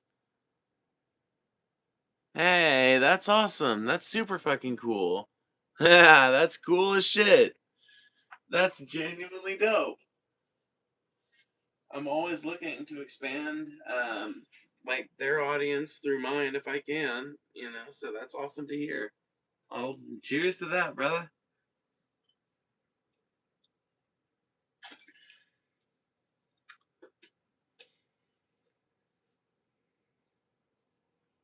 That's awesome. Paul's a cool dude. He's a cool guy. And I always have fun going on the show. Whether it's Deep Fat Fried or his channel by itself, it's always fun. Is Deep Fat Fried still any good? Can I chime into that? Ha, that's cool. I didn't even know you were a DFF fan, Nameless Warrior. That's weird. That's so weird. What a small world. Because I remember you said you just popped into the live randomly, and you said you didn't know how things happen around here. Anyway, I think Deep Fat Fried is still pretty good. They don't do the big long content deep dives where they're going into like one specific topic as much anymore. they still incorporate that into the Onion Nugget shows, but they've also said that some changes are coming to the format and stuff like that. But yeah, they still do content. They're expanding to Kick right now because they've had problems keeping like monetization steady and everything and growth on YouTube. And it just seems like YouTube has kind of decided just like kind of fuck you. So they're pushing Kick hard right now. So I've been gifting memberships over there whenever I can.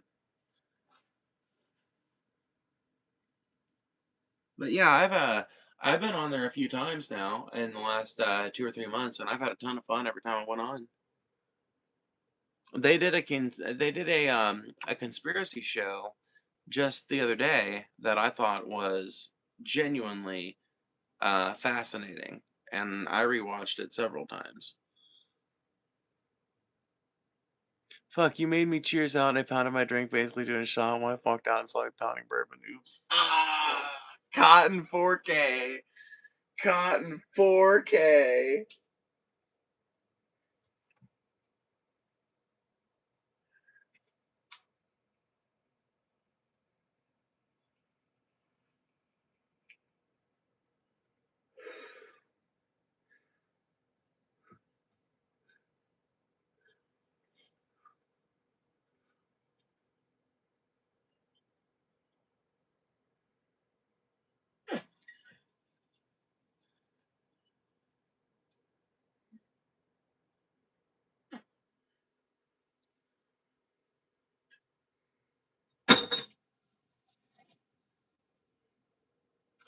I'm wondering if my chats aren't going through. Let me see, Hazelbark.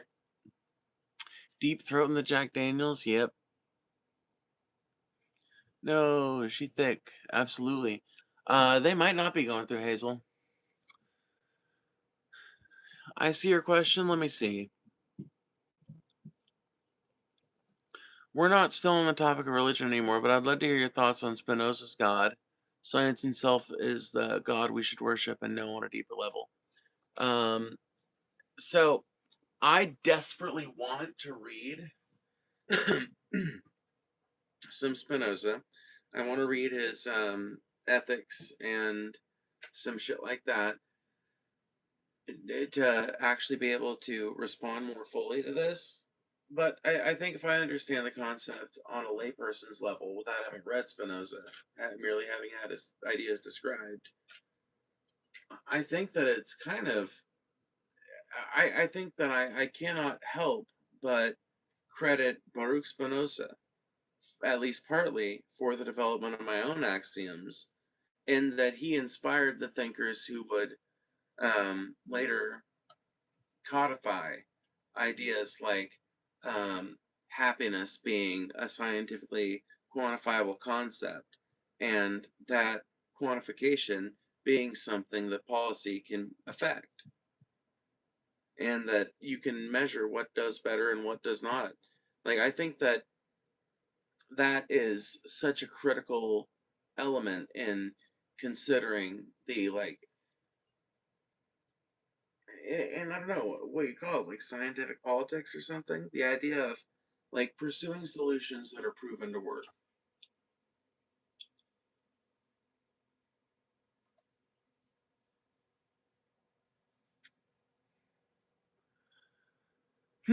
Her, it's 6 in the morning and you're pounding booze. Are you okay? Um, genuinely wished I wasn't caught in 4K so I could say I was sad Jerusalem is in the enemy hands. That's funny. Ah. Oh shit. That makes me giggle, man. I can't help it. That just makes me giggle.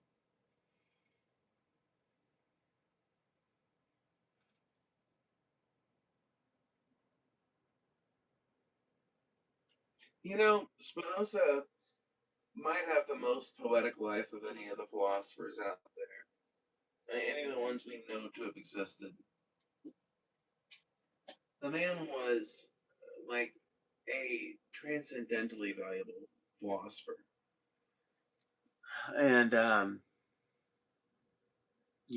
fascinating and on a polymath and shit. And he dedicated his life in a professional course to the grinding of lenses for telescopes and microscopes. And I just think that there's something so beautiful about that.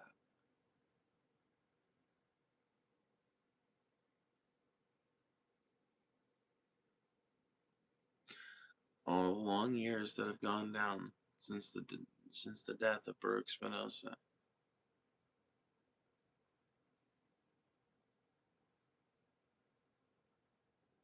And yet, with modern science, we continue to see through the lenses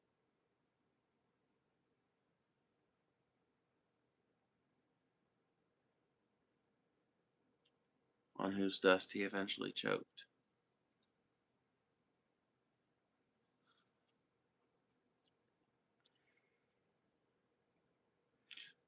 Correct me if I'm wrong, but isn't Pope the one who canceled the Crusades? Do you know what specifically is stopping the Vatican from calling a new one? I would assume, I would assume it's the fact that the Papal Army doesn't exist anymore. That like the Vatican used to command an actual fucking army, and the Vatican and the Holy Roman Empire used to be hand in glove with each other, meaning that if the Pope wanted something done and he could convince the kings of fucking the Holy Roman Empire to do it, then, in theory, it was as easy as commanding those forces to do something.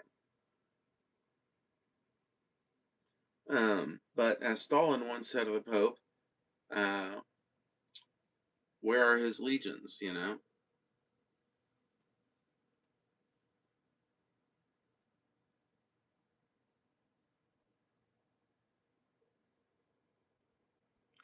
What does your streaming schedule usually look like? I would love to catch more streams. Streaming schedule. You must be new to the channel. You must be new indeed. No.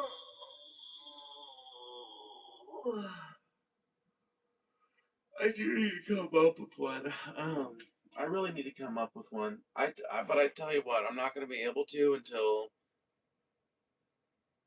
a little while, and I'm so sorry. I'm just so sorry. I just don't want to tell you, oh, I stream from this time to this time. I know it'll be better, but I also know myself, and I know what I've got coming up this week, and I just know it's not going to be practical. So, realistically, normally I stream on most days that aren't the last few days. I usually stream between like 11 p.m. CST and 2 a.m. CST, between those times usually. But sometimes I'll do a midday stream, sometimes I'll do it a little later.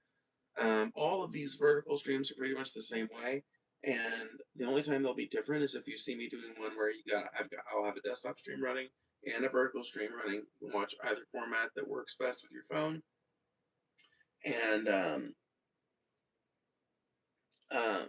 fuck, uh, I'll have like that's when I've got my desktop set back up and everything, and I can pull up content and videos for us to watch. I'm gonna be doing more of that once I get back from this trip I'm going on this weekend. So good to know. And yeah, this is the first time I'm watching. Well, thank you for joining the channel membership, and thank you for sticking it out and hanging around. I appreciate that a ton. Do you do any other content? I'm gonna be doing a lot more content here soon. I just ordered a bunch of upgrades for the channel and got them in here recently.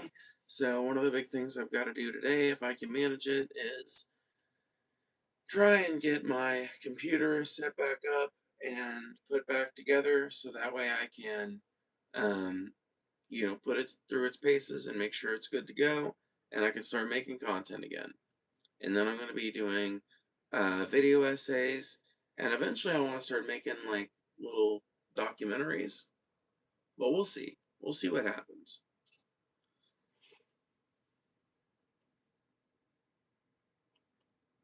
Usually midnight-ish to early morning, but it can fluctuate sometimes. I missed the rare daytime stream yesterday. Yeah, it happens.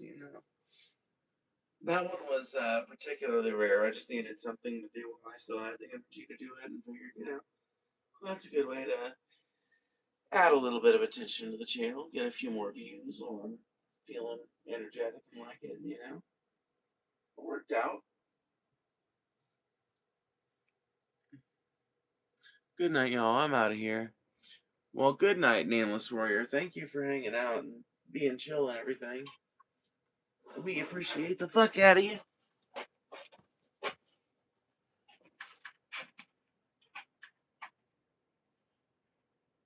Oh, Lord, have mercy on my soul.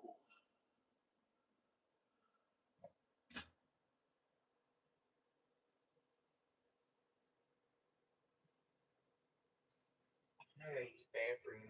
I'm even back.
Who can take the sunrise? Wrap it in the do. Da do do do do do. Kitty! Meow. Hi, kitty. Hi, kitty.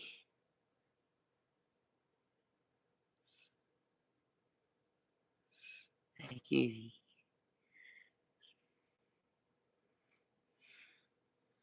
There you go.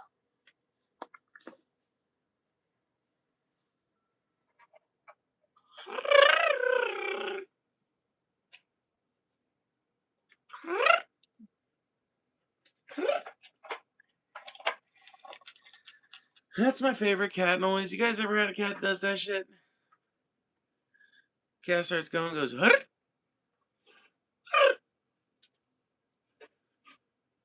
It's like they got a little motor in there. By the way, I'm small.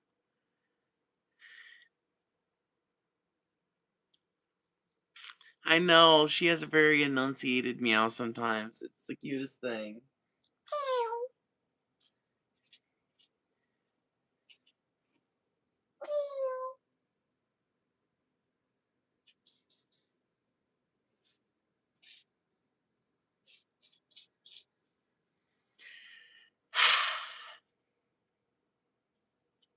Yeah, I see a fly I can't reach noise. That and the running from place to place noise.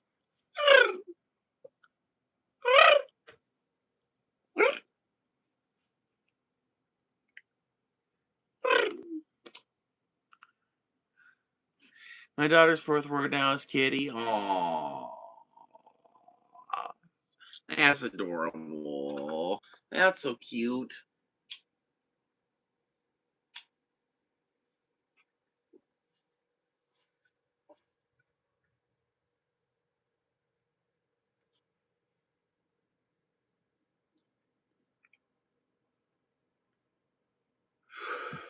I have one cat that chirps like a bird, and the other has a weird yowl. It's great. Cats are so they're fucking awesome, dude. Cats will end up having all kinds of weird sounds.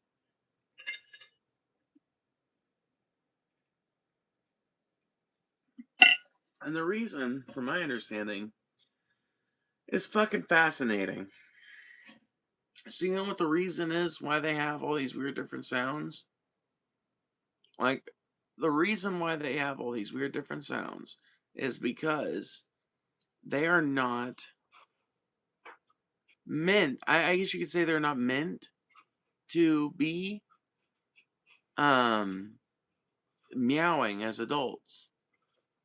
Meowing specifically is an activity kittens do to get their mother's attention.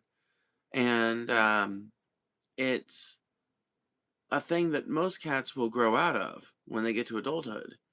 And so when they do get to adulthood, they still want to get the attention of human beings. Most of them just continue to meow, but occasionally they'll pick up a weird ass noise just because the vocalizations don't really serve any purpose for them as adults. I have one cat. Oh, I read that one. She knows mom, dad, Thea, her name, and now Kitty. Aw, that's so sweet.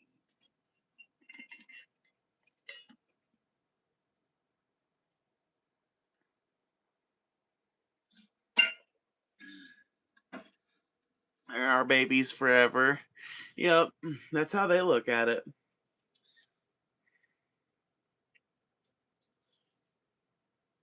It's probably why cats live so long in captivity, is because we basically help them maintain a state of preserved neoteny.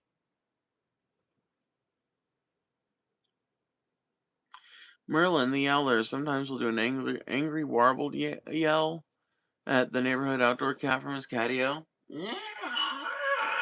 Yeah, no, I've heard cats making noises like that. It's so fucking weird. They're so fucking strange. You know what's so funny to me too is that everything that makes cats adorable and cute and good pets is also what makes them nature's most effective hunting machine. You know, like think about it. Like what's one of the things that makes them great pets? The fact that they bury their shit. Why do they bury their shit? So that they don't leave a scent trail. Why do they not want to leave a scent trail? Except where they specifically want scents of theirs specifically to be, because they don't want to be detected by things that'll prey on them, and they also don't want to be detected by the things that they prey on. Let's see here. The soft fur coat for which cats are so well known. What do you think that's an adaptation for? That's an adaptation for the same reason that owls have incredibly soft feathers. It's to ensure that they don't make hardly any noise as they go through the underbrush and the leaves and stuff like that. Why are they so quiet when they go about the house and everything? And typically so good at not um, causing a lot of chaos compared to animals as acrobatic as they are. Well, that's because they are ambush predators who are most like they're basically best suited to these very quick and adept acts of agile grace.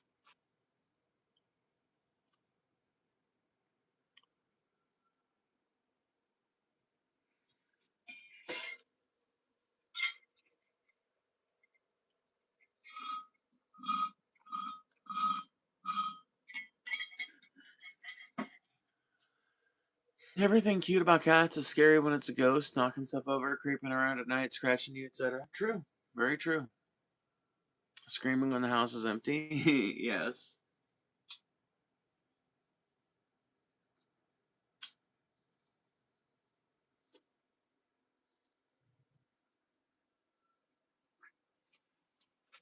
Makes you wonder how many ghost stories are just misinformed cat stories.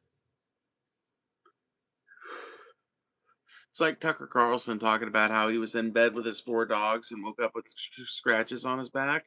And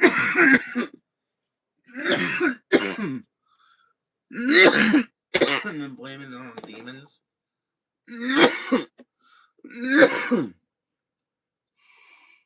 That's why I don't get why some people are glazing fucking Tucker Carlson now, because he's grown a spine with fucking Israel. It's like, okay, yeah.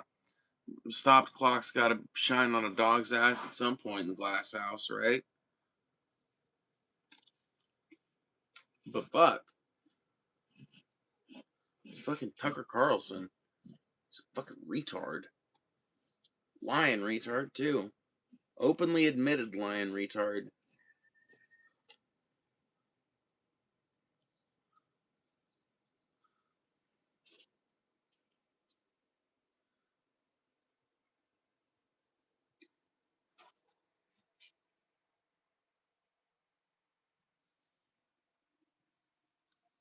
Ever heard mountain lion noises? Dude, can I show you guys an animal sound that I gotta tell you guys a story, but I gotta find the animal sound first.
Okay, I found it.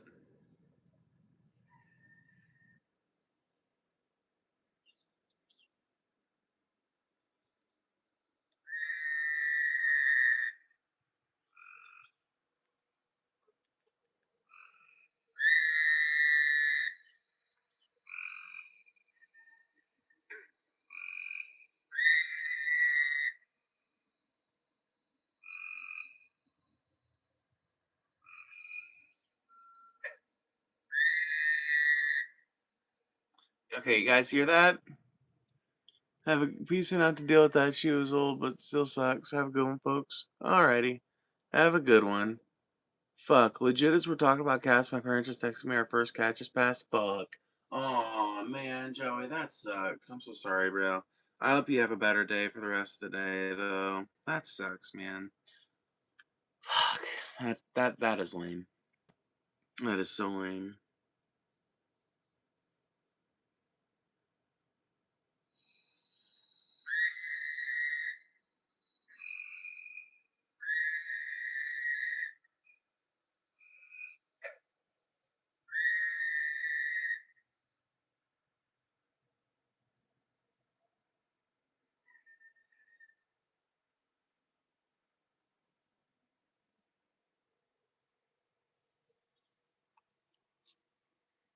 You guys hear that shit though?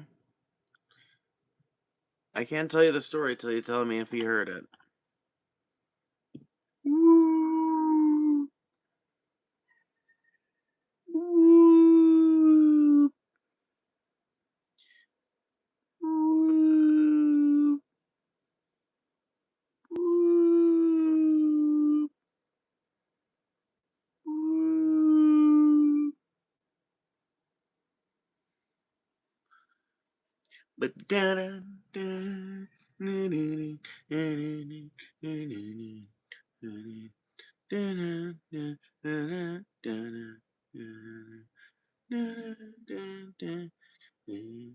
oh, how long ago it's come for a storm. I know when they wait for a time, and those always say, I know, shining down. How I know? Have you ever seen the rain? How I know? Have you ever seen the rain coming down a Sunday?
Sun, I'll be sitting when the evening comes, watching the ships roll in, and watch the moon win.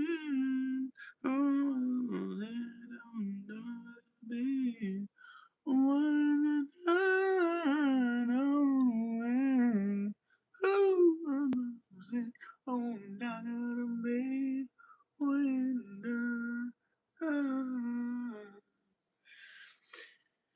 Okay, you still want to know the story? Okay. So here's this animal sound, right? It's a Fowler's toad. All right. Well, me and my road dog at the time, Adam. This is when I was living. I used to live in a minivan and travel all over the U.S., living off of nothing more than my guitar behind me and my voice, and a guitar case and a sign. And me and my road dog Adam were in southern Illinois, like the southern third of Illinois, in a natural area somewhere outside of Carbondale. And we'd had a pretty interesting day and a pretty fun time and everything. But as the night wore on, we decided it's probably about time to get going to sleep and everything. Adam decided to set their tent up not far from the car and not far from the van, I should say. I decided to stay in the van because I was gonna enjoy kind of the sanctity of having that spot all to myself that night. And we chilled out there for a little while. And eventually, after we had a couple of smokes together, they ended up going to bed, going to their tent, and I rolled me up a blunt and I started smoking it. I'd say I was about halfway through that blunt when a Fowler's toad goes off. And it's not that close to the camp, but it's also not that far away. It's just at the right distance, and I think Adam was just anxious enough for it to sound like a human scream to them. And so they was like, "What the fuck was that?" And they like fucking rushed out of their tent and came up to my van door and everything and started freaking out. I was like, "What? Oh, what?" And they managed to get out that there was some sound they had heard that sounded like a scream or something, and I was like, I didn't hear anything. I I don't know what you could possibly be talking about. I didn't hear anything. I didn't hear anything that sounded weird. And they were like, they got mad at me actually. They thought I was gaslighting them at first. They thought I was just like trying to say they're crazy or something. I was like, no, genuinely, I'm telling you, I don't hear anything weird. And I haven't heard anything weird. And then it happened again, and then they pointed it out. And they were like, that. And I was like, wait a minute, that's the sound you're talking about? And they were like, yeah. And I was like, bro, that, that that's a frog, or like a toad. I think it's a Fowler's toad. So I looked it up and I played it for them, and they're like, okay, cut it off, stop it. No, I hate it. Ugh, what an awful sound. And I was like, yeah, they're annoying, and they do kind of sound like someone screaming, but that's all it is. No, nothing to worry about. And that diffused it, thankfully. But they were so fucking pissed at me because they just thought, but it didn't even occur to me to fucking parse that out as a particular frog sound because I grew up in the fucking swamp of the southeast where frog sounds abound, from basically March to like September. You're gonna hear some type of frog in certain places at night, pretty much all times a year. Not all times a year, but you know what I mean, throughout most of the warm months. I know it's probably not as cool as my romantic ideal of what busking like that is truly like, but but that's already such cool lore. Thank you. Yeah. Well, it I'm not gonna lie to you, it had its upsides for sure. I got to see more living that way than I ever got to see in my life before or since, so I can't fault it there.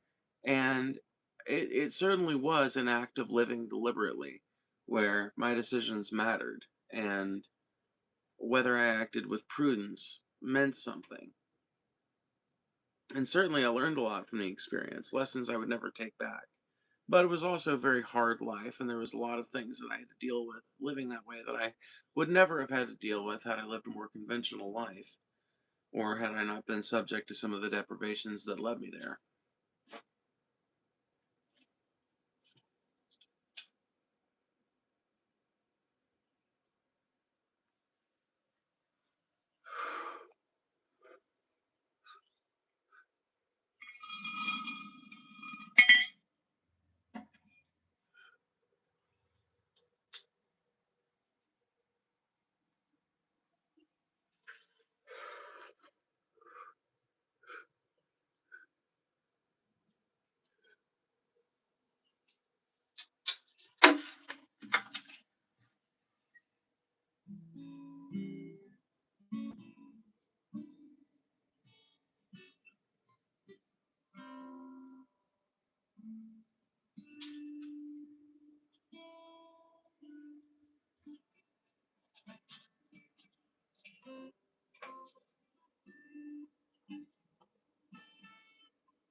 I want to visit the U.S., in particular the South, but it's also scary because of the political climate. One day, though, for sure. It's a beautiful place. That's why it sucks so much that the political climate sucks so down here, so bad. Because I would love for people to be able to visit. I would love for people to be able to come down here.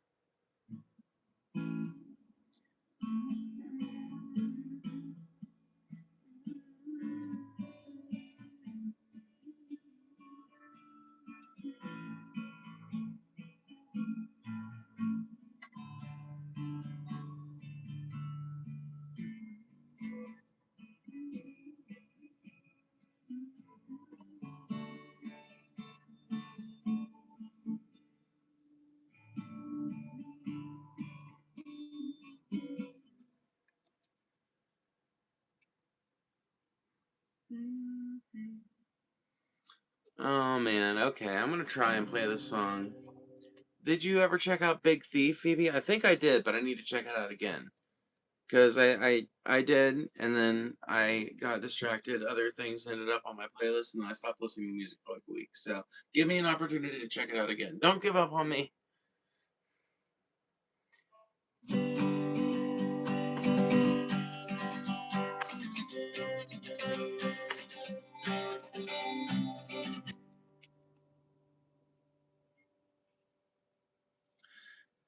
Years ago, I was sitting on a tiny blue couch in the basement apartment of a college town. The tears rolled down as I started to break down.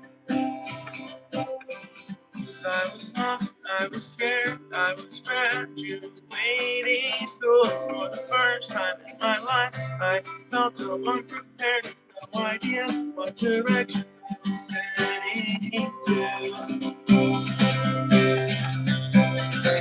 I was trying not to lose my mind.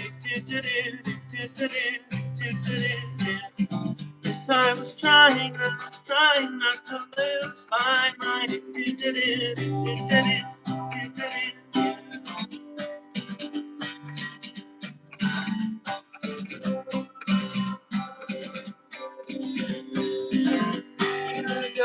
I was sitting on the edge of the bed at my sister's house in Edison. I pulled the needle out as I started to break down. 'Cause I was hurt and I was scared. I had tried to make it on my own, and I found out that I was just unprepared. That's how I learned to be fixed. I had to be broken first. I was trying not to lose my mind. Yes,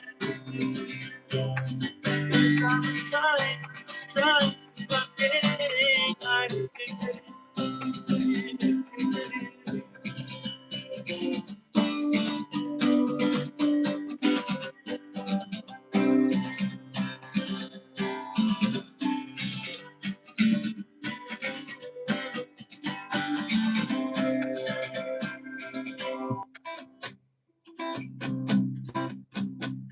Four months ago, I met a girl with pretty brown eyes. She looked at me and she said, I want you for mine. And it made me happier than I can.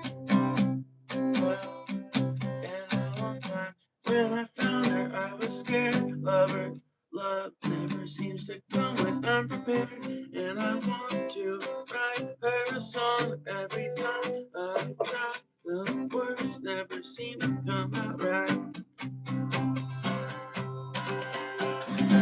I'm just trying to lose my mind.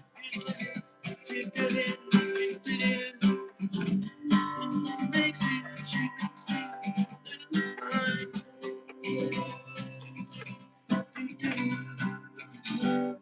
man.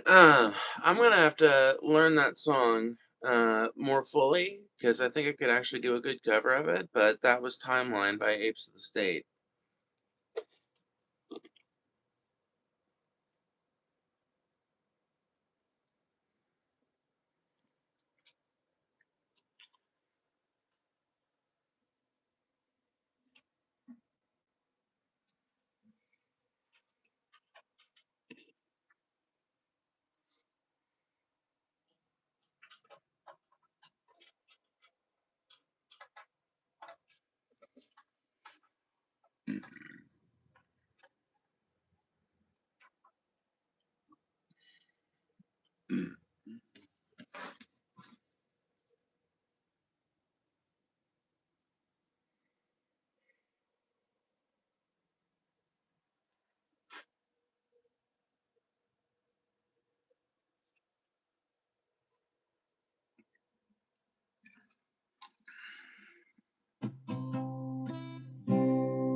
I need to clip my nails.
Don't go without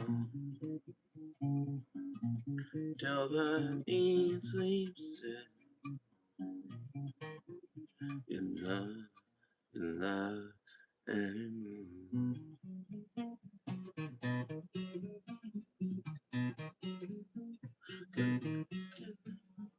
Vessels from the stem.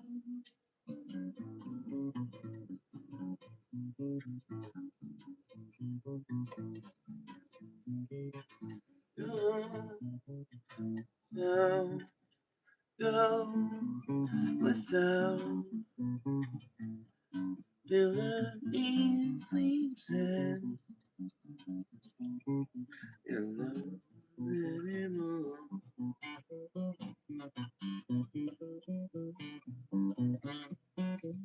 Letting all the vessels from the stem. Man, that's hard to do. Oh shit.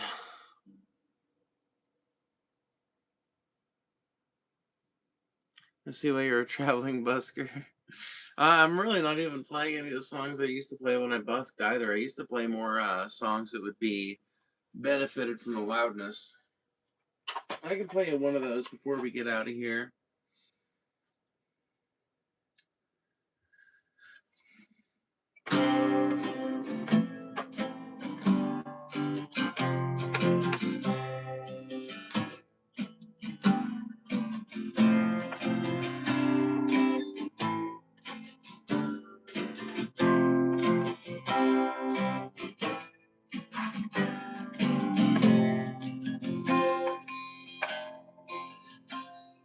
Sat on the boat, brought you some wine.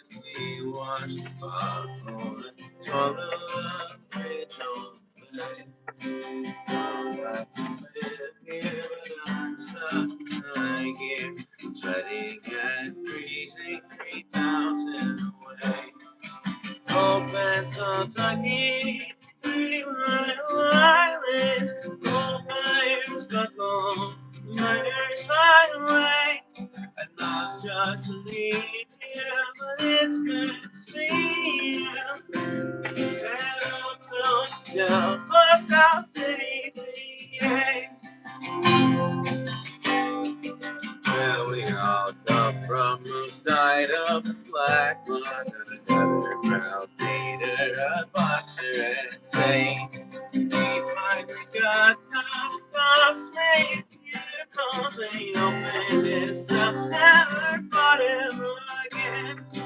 Open Kentucky, 3 Mile Island, you go fires, buckle, miners highway. I'd love just to leave you, but it's good to see you.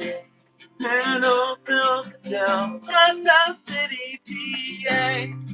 Open down, Lost House City, PA. Wake me in Steel City, roller sunshine in my face. Now I'm safe.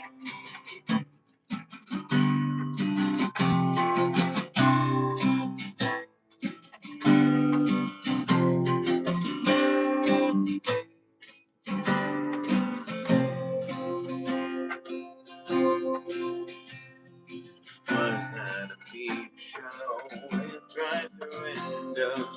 Gunshots, gun carousels, and funnel cake. Past church and neon, past we once beyond. If I had to guess, I'd say more of the same. Open Kentucky, 3 Mile Island, coal fires buckle, miners highway. Not just to meet you, but it's good to see you. And on down, Lost House City, PA. Down, Lost House City, PA.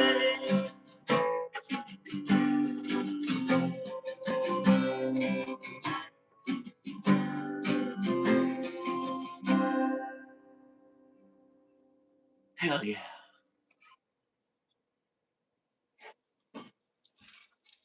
Oh.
I have a really cool idea, and I was just thinking about it.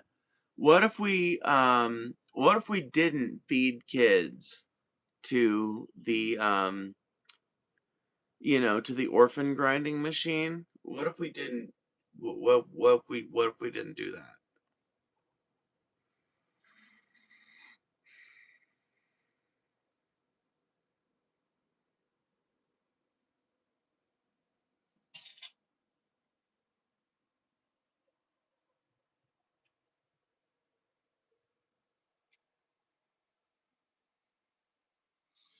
I'm thinking it might be cool if we didn't, you know?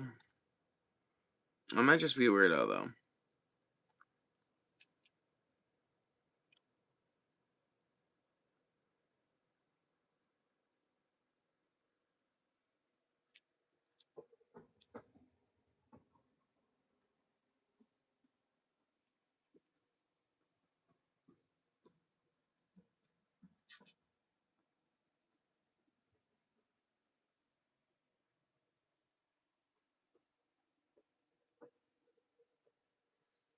Hot take, I know, right?